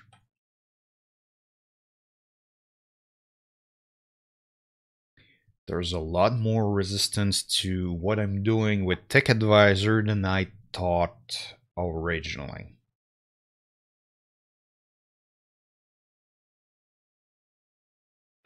Oh yeah.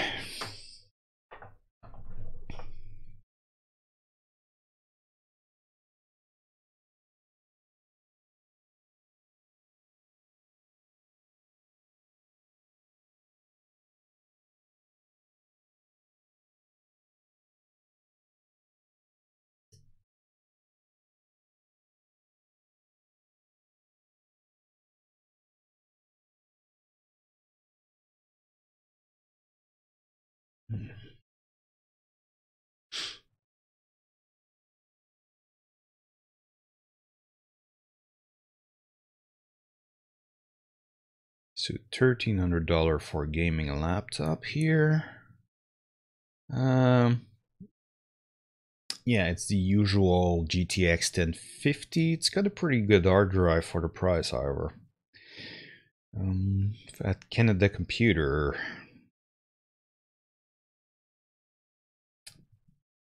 And in stores only. So if you have a Canada Computer close to your home, it's available for online order, online order and pickup in store. So you still have to go on site yourself. That's what I do with Memory Express most of the time. It's probably the best computer store near me at the moment. Been very happy with them for the last decade or so. Building a good relationship with your local computer store can be pretty advisable. Usually get much better service there than you would at, let's say, a big retail chain like Best Buy or Staples. But when you're talking about laptops or tablets or stuff that you can't repair anyway, it's still worth considering those retail chains too.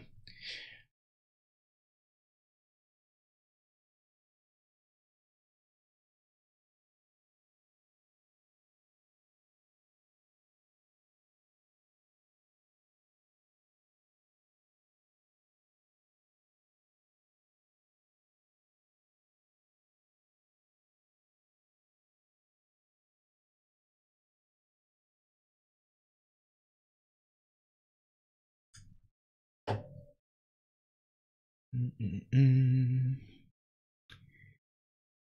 110 on that Microsoft Sculpt ergonomic keyboard set.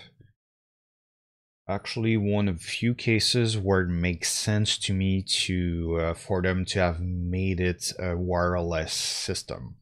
That way, when you don't use the number pad, you can remove it, just move it aside and use it for your mouse instead. And don't be spread out so much with your hands.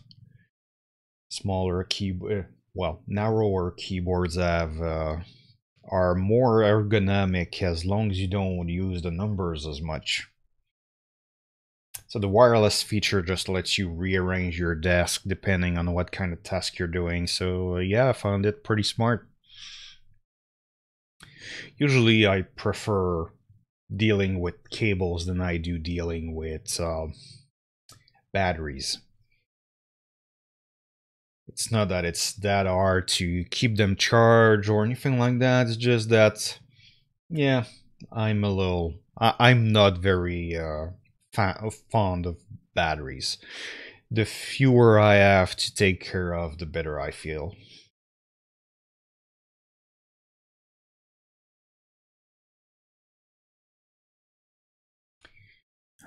Gaming set here, keyboard and mouse for $35, Canada Computer in stores only.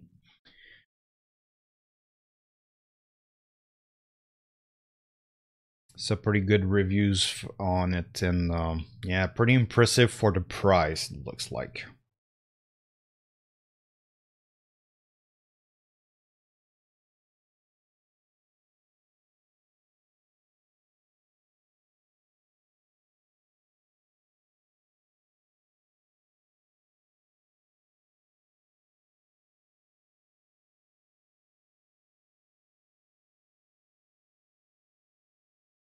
.6.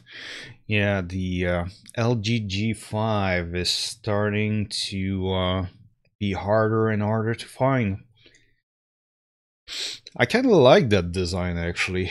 Most people seem to hate it, but it was the only modular smartphone of its generation.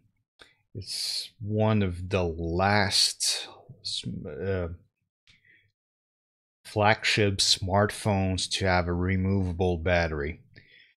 And yeah, by losing that feature, the consumer is not winning. you can say what you want about size of bezels and stuff like that, but being able to change a battery easily in a handset is pretty damn convenient.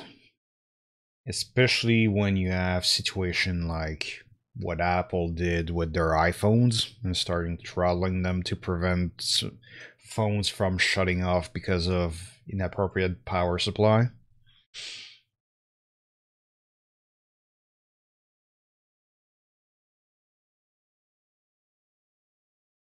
Yeah, it's always the first thing to fail too.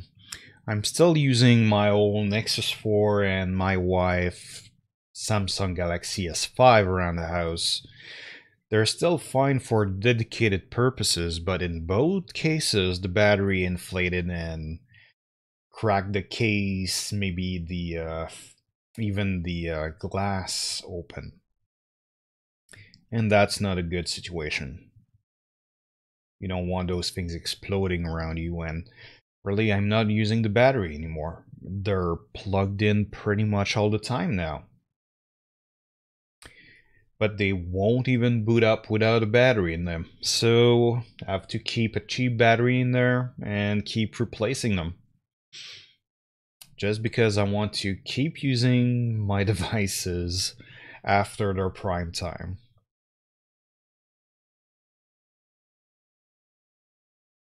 So really, in the pursuit of making devices thinner and eliminating bezels and all kind of stuff, I really don't feel like we're winning anything. We're actually losing quite, sacrificing a lot of value.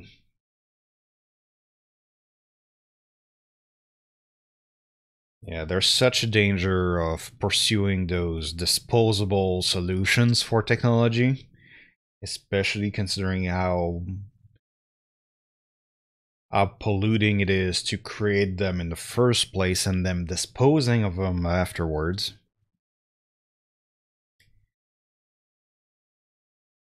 Lithium stock is going to be pretty challenging to manage pretty soon too, especially with electric cars becoming more and more of a thing.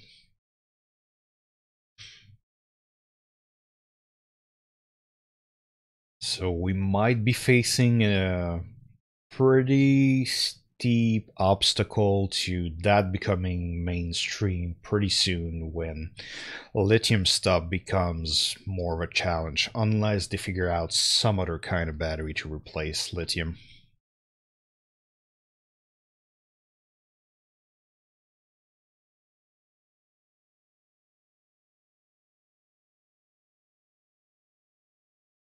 Yeah, that Acer convertible Chromebooks is slowly being eliminated from stock. I'll probably need to look for new Chromebooks to recommend. Been I've been testing a small one recently using one of those rock chip processor in it, and yeah, it's been working pretty well. And I've got an Intel 15-inch 1080p Chromebook as well that I use personally, and yeah, I'm very happy with that. 99 plus of the time, I don't need more than that in a laptop personally. So much of what I do takes place online anyway. Like this, for instance, almost everything I have open right now on my 5 screens, most of that are browser windows.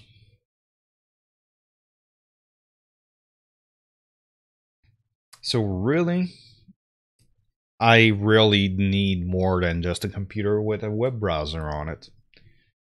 It's the most useful thing I can get in my case. Of course, that's my workflow, but and that's the kind of work I do as well. But yeah, I find that Chromebooks can be a pretty good solution, especially if you're You already have a good workstation and all you need is a little bit of freedom from the desk. And I much prefer using web pages to mobile apps most of the time. Most of the time, mobile apps don't have the features I need.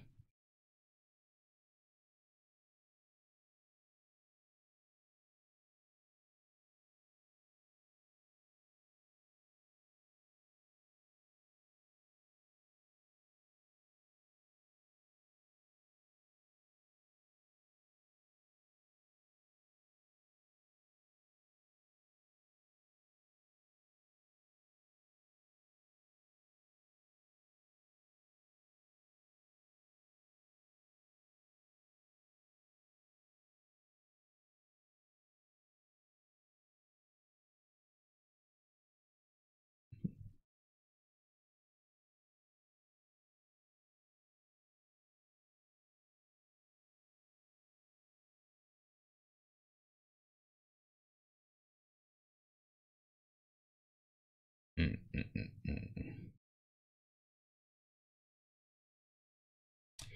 Yeah, out of stock for 30 days on eBay. I'll get rid of that link and stop maintaining it.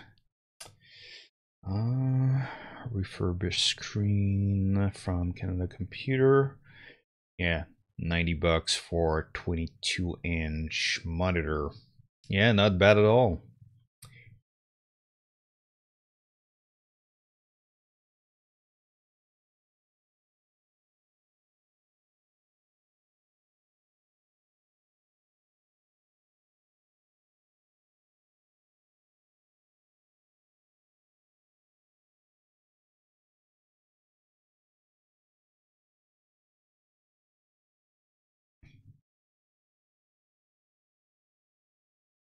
Online stock. So online only at Canada Computers. They have a few deals like that. Still $75 for a rival 300 gaming mouse. Not necessarily a very exciting deal.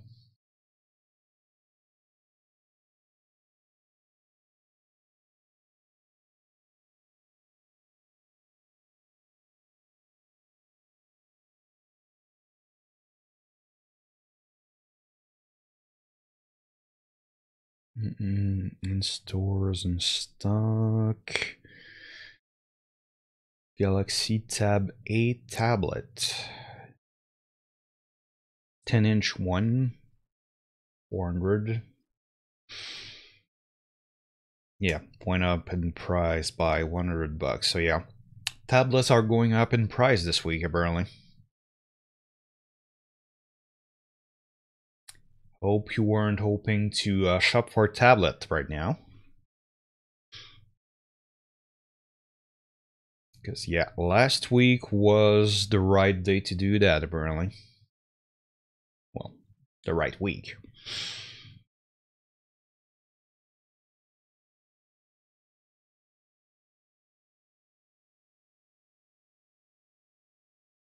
$175 for, yeah, Logitech G700 wireless mouse.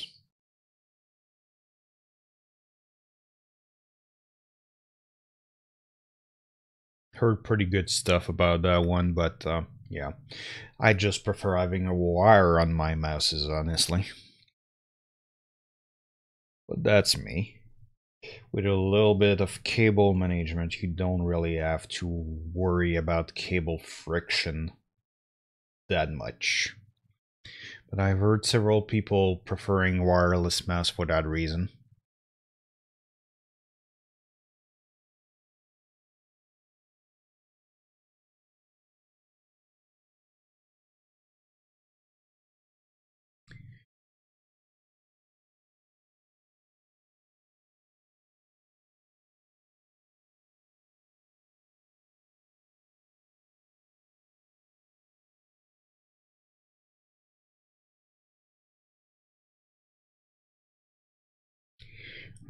$200 for Zowie screen. Not bad.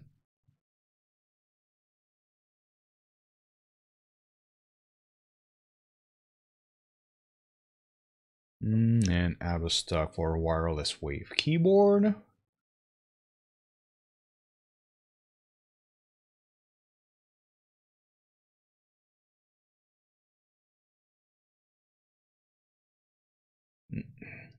THX certified for just under 200.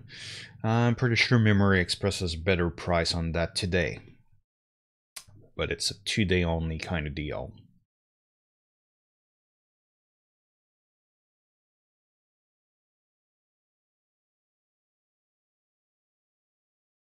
Yeah, and I think Canada Computer has the same deal as Memory Express actually. 150 for the THX certified Logitech 2.1 stereo speaker set. The Z623, if you've been looking for that one. So same price on Microsoft Wireless Desktop here.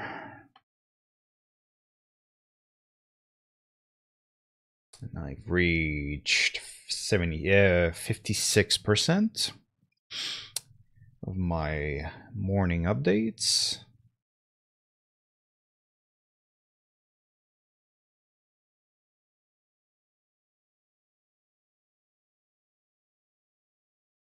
Yep, $30 for refurbished Logitech speakers.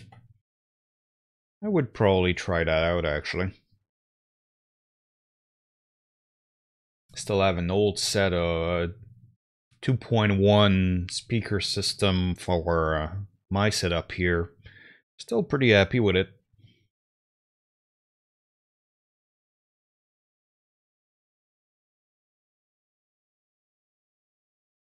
Cost me a lot more than that in the days, but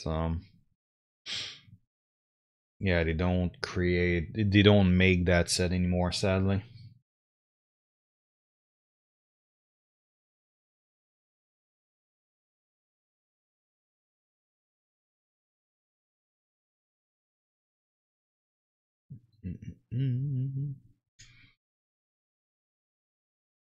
Let's see, so I've got 400 total links and I'm at 227 right now.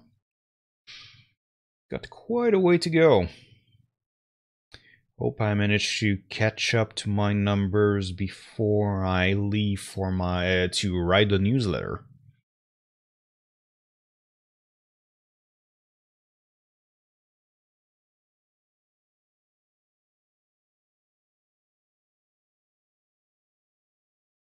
Yeah, and Staples starting to have weird error pages on their site. But Snowman too, that's one of the weird things. Wonder if it's one of those, how would I say? One of those font icon libraries that the font is just not loading.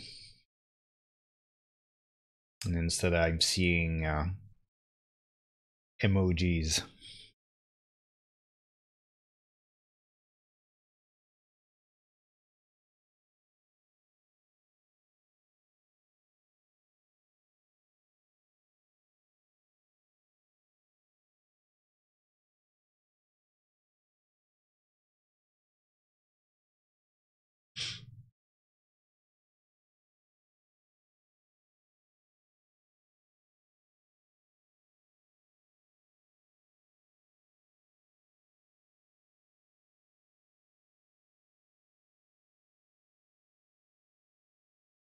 Mm.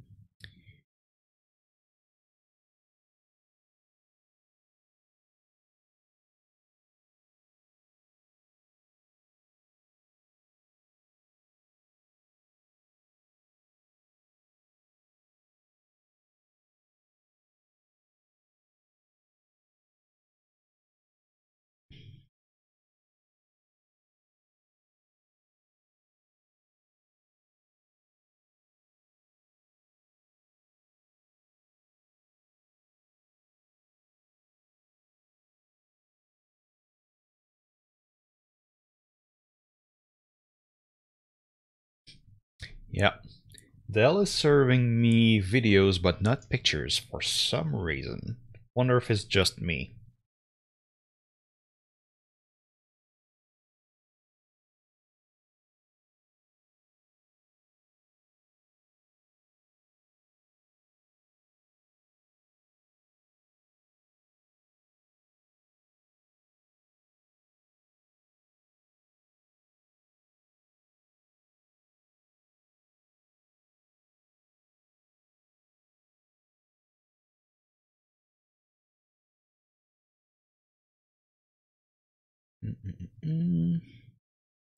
It's 1090 on iPhone 8 Plus. Pretty much par for the course.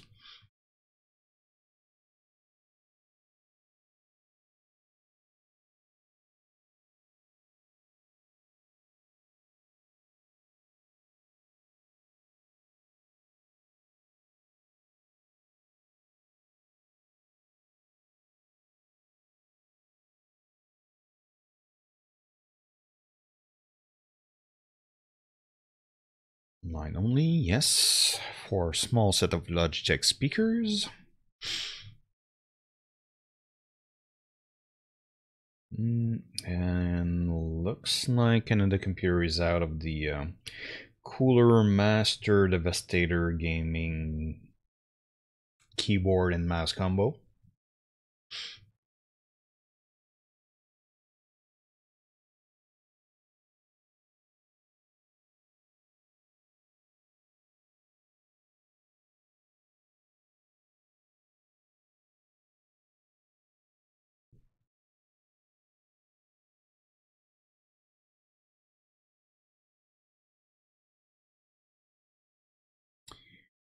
Logitech Proteus. Yeah, it went up in price at Canada Computer. Used to be $80, now it's $110.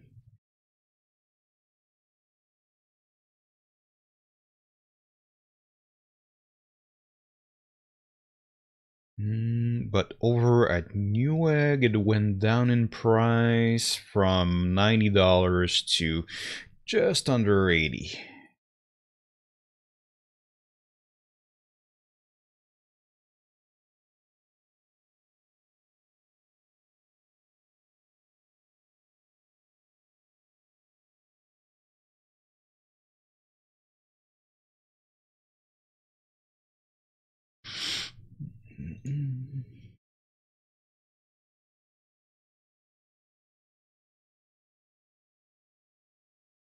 So iPhone 7 Plus still going at 915.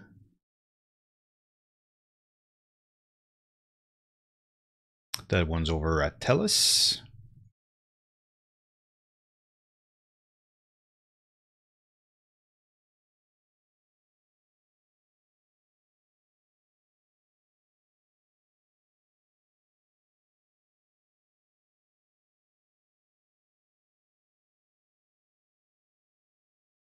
Yeah, Chromebook systems. Yeah, those don't seem to move much, but they're a little expensive and prices are a little all over the place too. Just one for 300 and now that one's for 214. And still a little bit pricey for what it does. Well, for most people anyway. Could be interesting for shared computers in the home though. In stores, yeah, in stores only at Canada Computer.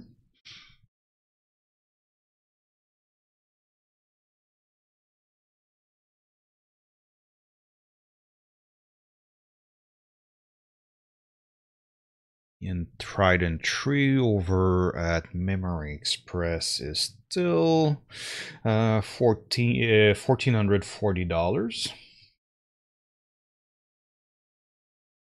online and in stores. Not necessarily a bad pick if you need something really compact for gaming, like carrying something to a LAN party or even for your media center.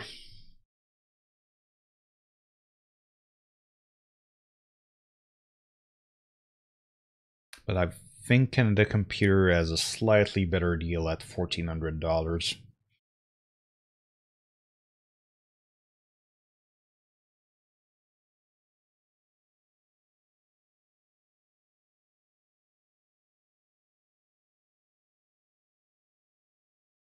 That Dell went up in price by $100. So too late for that one. An XPS 13.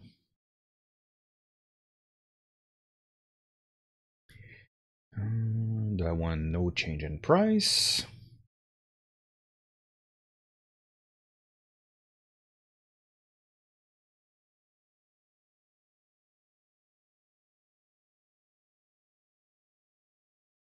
Okay, that one's a big jump. Dell Inspiron 3000 went up in price by, I'd say $250.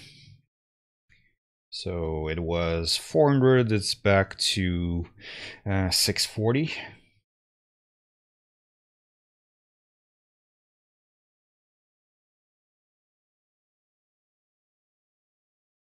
Yeah, with N class and Pentium processor in there, that's too bad. 300 is about the right price point for me on those.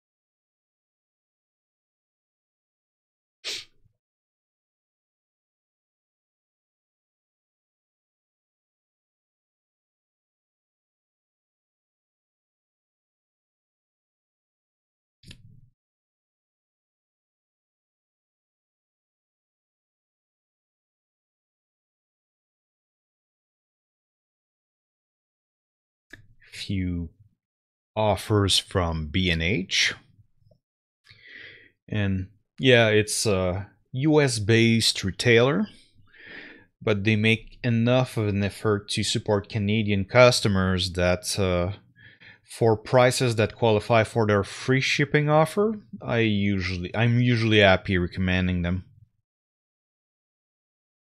Heard great things about their stores too. Oh, and lots of the Memory Express system are unavailable now. I'll probably need to go and take a look at their new builds. Yeah, I kind of like when PC builders have pre-configured proposition for us for builds. That way I can include them in my list of OEMs and you can compare basically what Black Box would offer in comparison to a beige box. What one of the derogatory terms for custom builds versus factory built systems. Because yeah, those builds have pretty much the best of both worlds. They get a fair amount of hardware compatibility testing, but they don't skimp as much on the power supply or the motherboard. So you've got a lot of expansion possibilities compared to a manufacturer built system. And when you spend almost $2,000 on a system, I find upgradability to be a pretty big factor.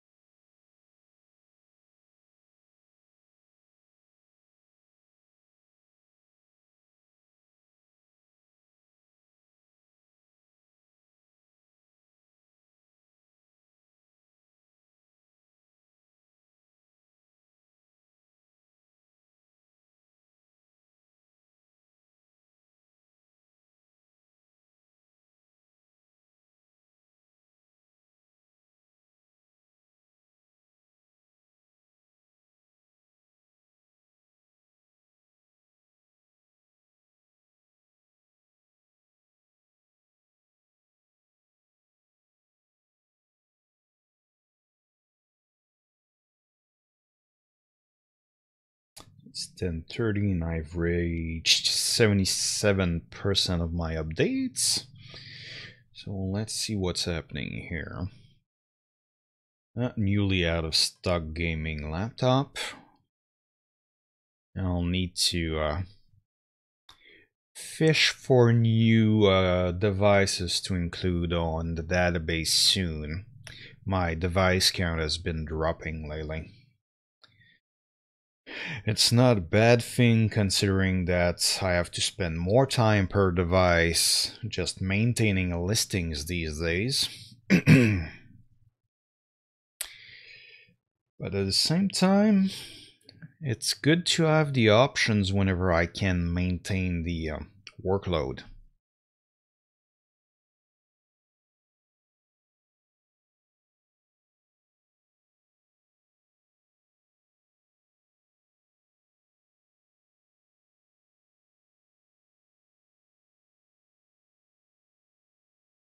So S8 Plus is at 970 right now.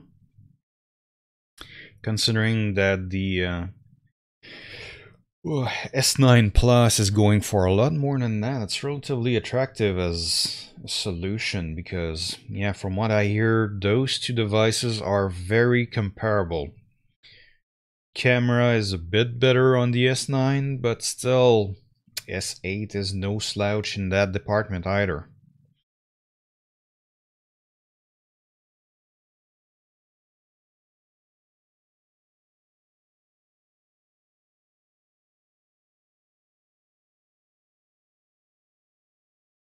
$450 on a 15-inch HP laptop. Let's see for that.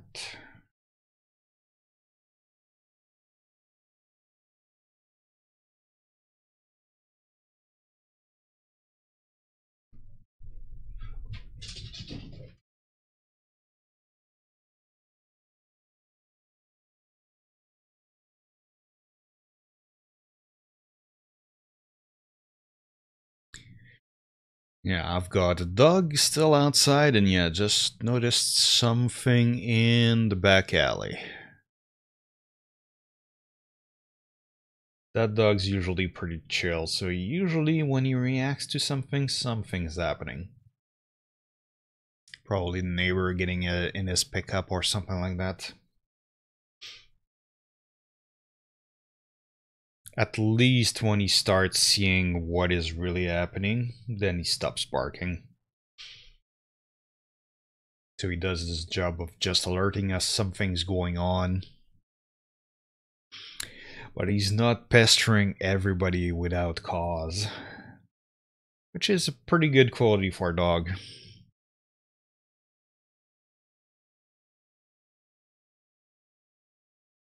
Although he tends to be barky inside. He's super relaxed outdoor, however.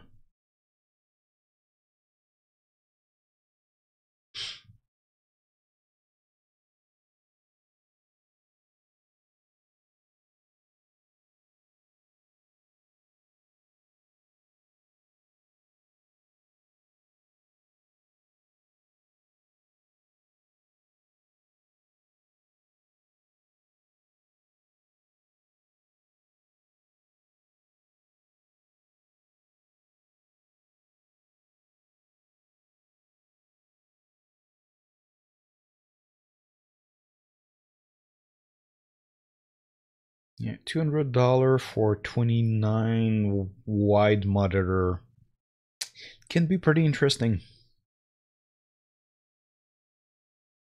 I haven't tried any of those yet, among other things, because I've got a 4 monitor setup right here. 5 actually. So I went on the recycling route instead of getting one big screen. But if I were to start a new setup, I probably have much fewer monitors going around.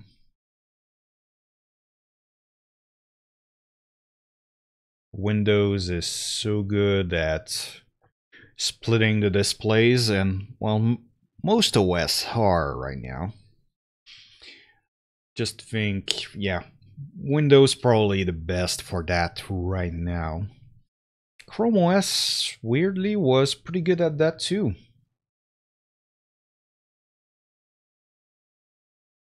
Which is one reason I took a 1080p Chromebook for myself. I do so much multitasking.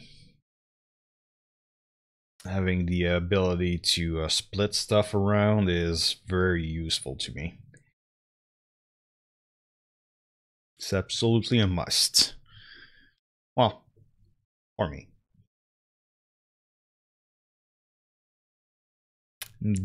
I definitely fall in the multitasker category.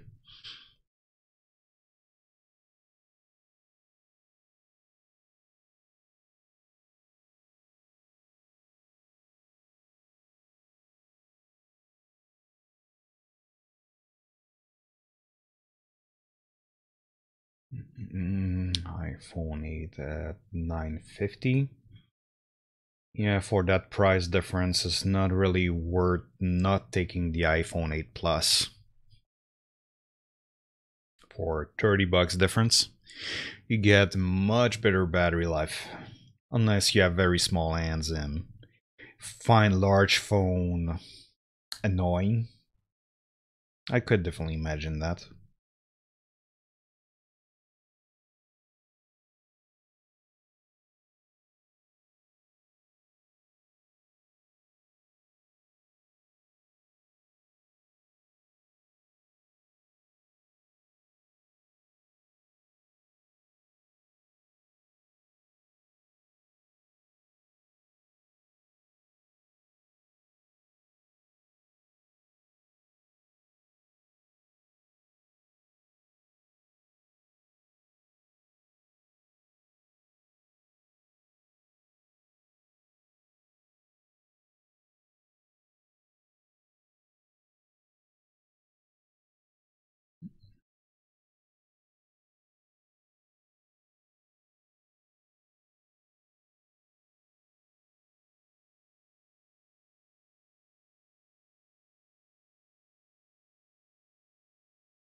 Yeah, not a lot of changes otherwise. I've got the feeling that this week we're not going to have many rebates compared to the last one, but we'll see later.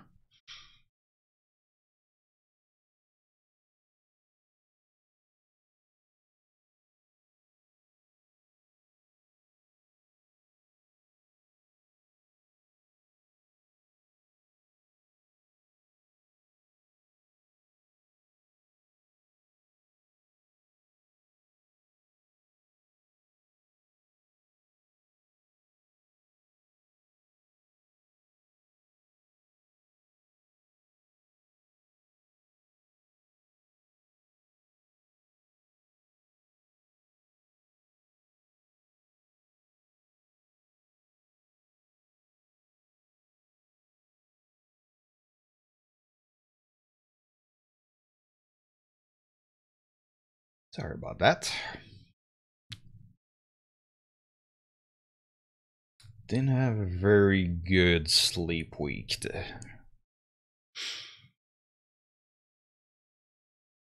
Been busy with all kinds of stuff.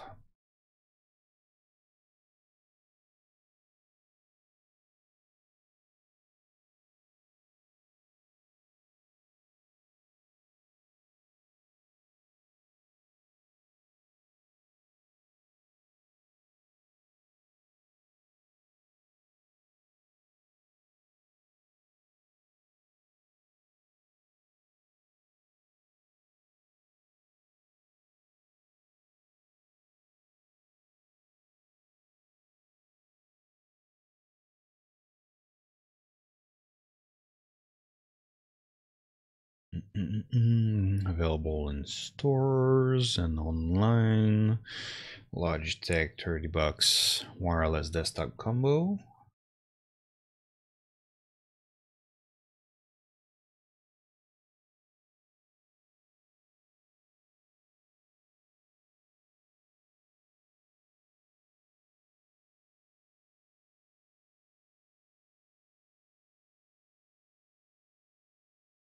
So 10:41 and I am at 75% of my updates. Not too bad.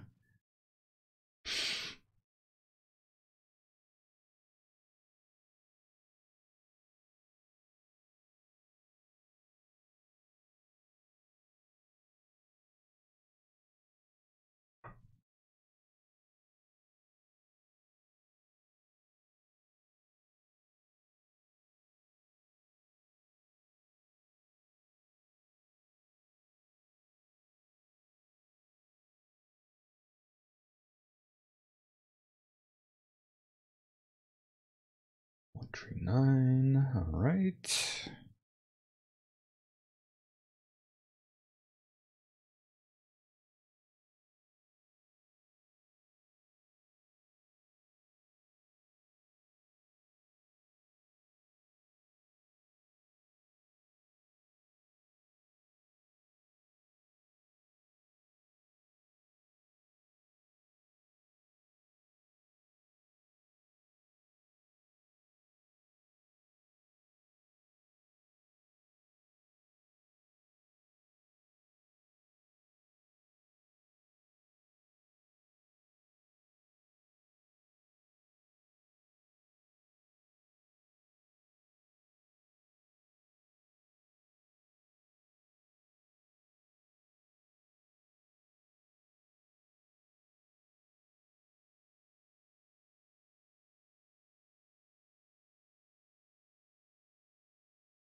Oh yeah.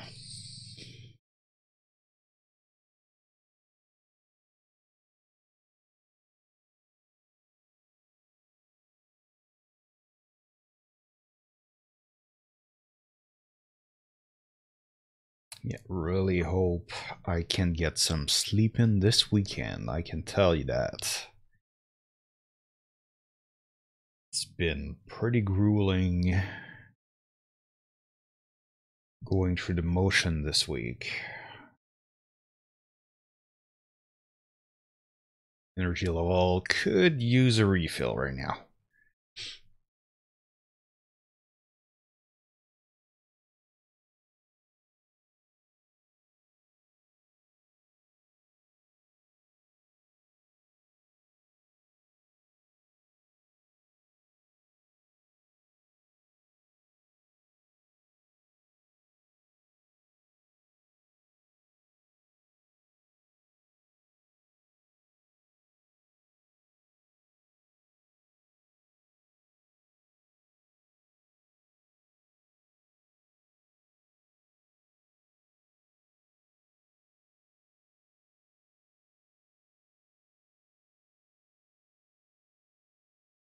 One 149 from Dell.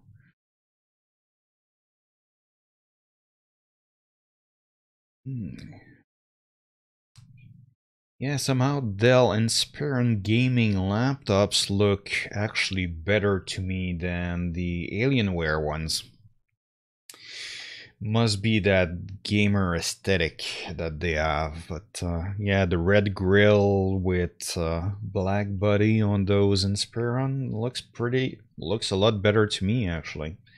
A lot more, looks like it could vent more too. And fight overheating it a little bit more.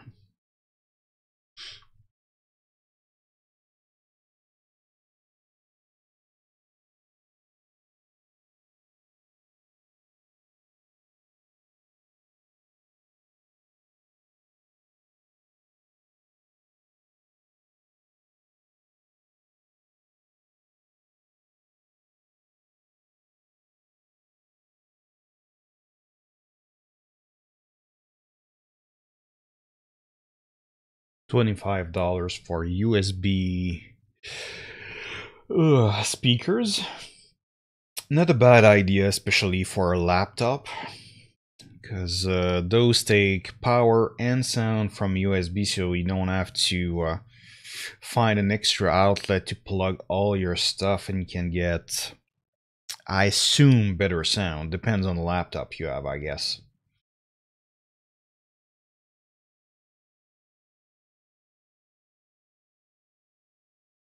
And a pretty good travel companion for someone that spends a lot of time away from home and doesn't have the best speakers in his laptops. Not that they're the best speakers either, but I assume they're better than lots of the included speakers in some laptops.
All right, 83%.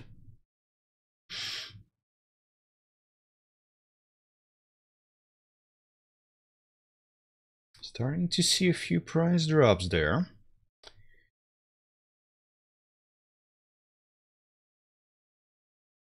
Not necessarily anything anyone would really jump on, but definitely worth considering.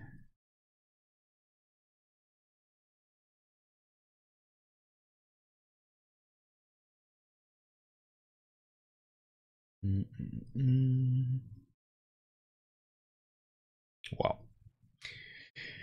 Almost 1500 for the Note 8. That's an expensive phone.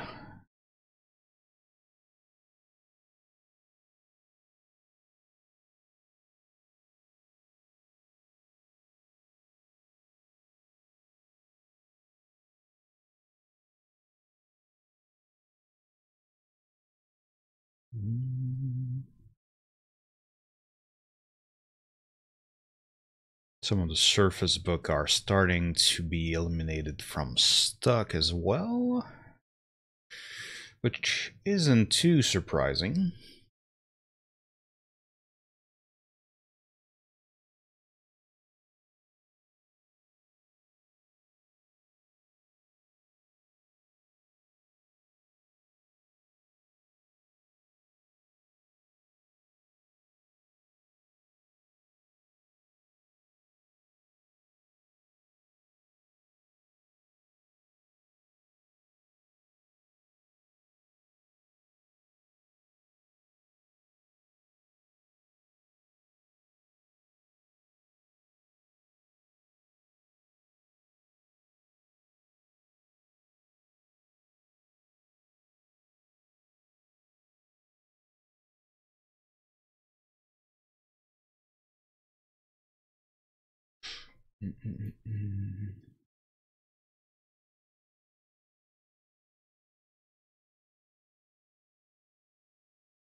Yeah, looks like I missed my chance to grab a Logitech G13 gaming keyboard for a reasonable price.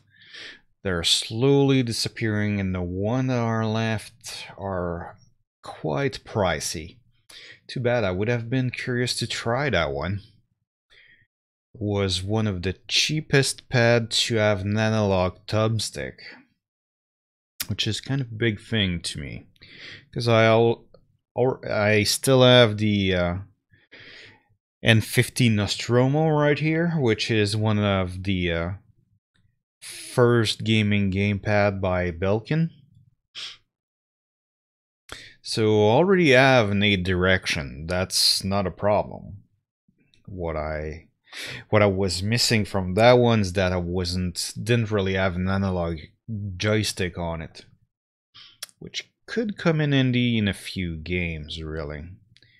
Wouldn't mind playing, let's say, MWO with an analog joystick for direction. That way, if I have a fast mech and I'm providing ECM cover for slower mechs, it's easier to me to stay at a lower speed. Messing with number key for speed is a little bit of a hassle, especially if you're changing direction speed a lot.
Alright, nearing the end. Looks like I'll have something close to a 90% completion rating. Not ideal, but that will do. After a 3-hour stream and updating all that data. That's good, that one is back online from Microsoft.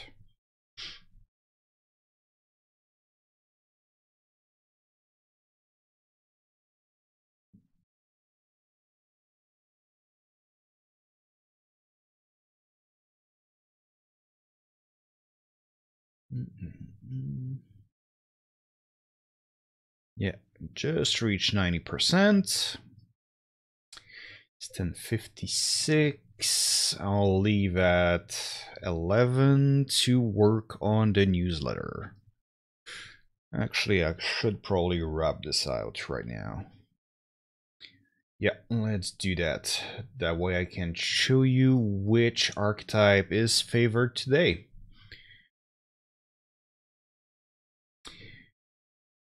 Just need to compile a few stats here. All right.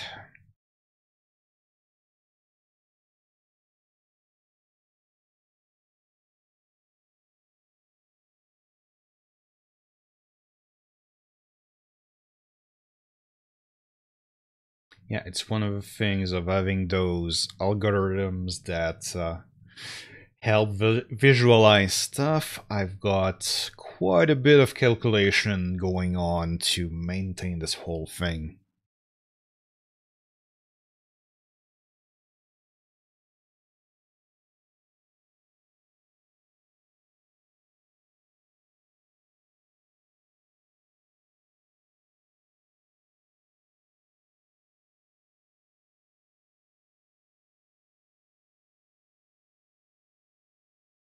Yeah, like right now I'm updating 400 needs.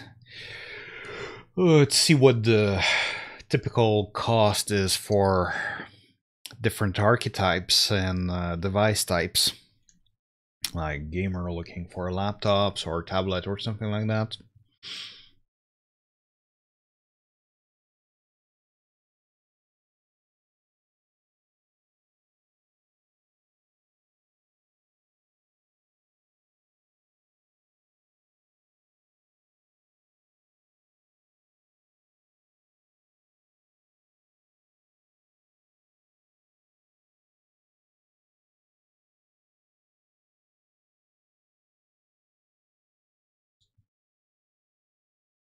All right.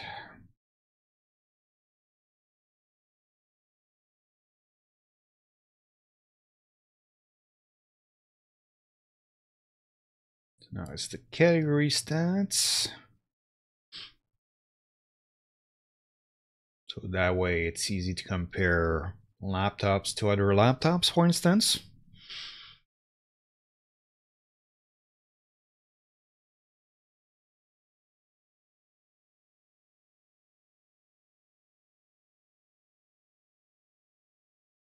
All right, and just out of curiosity,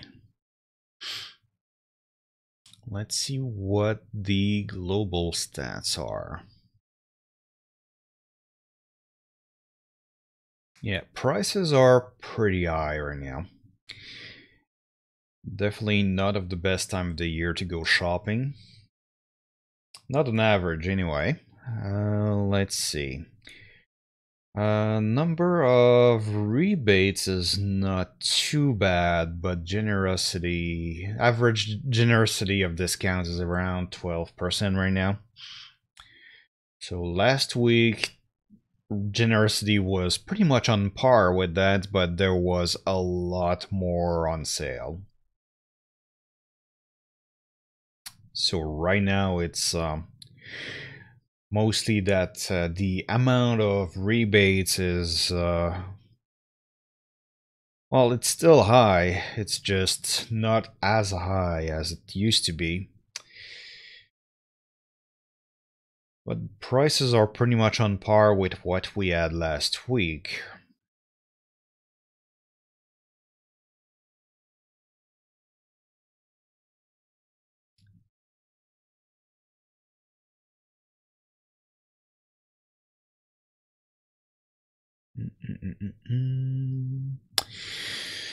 So, most favored right now. Yeah, and that's not something I do a lot usually. It's a good day for the serious photo editor. Shopping for a laptop. Let me show you.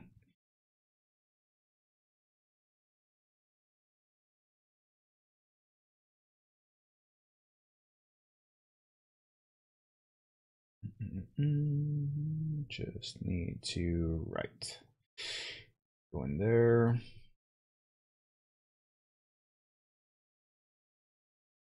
So yeah, the archetypes that benefit the most from the current market are the photo editor looking for laptops, the serious music producer looking for a laptop as well, The hardcore graphic designer looking for a laptop is not in a bad shape either at $113 of potential saving.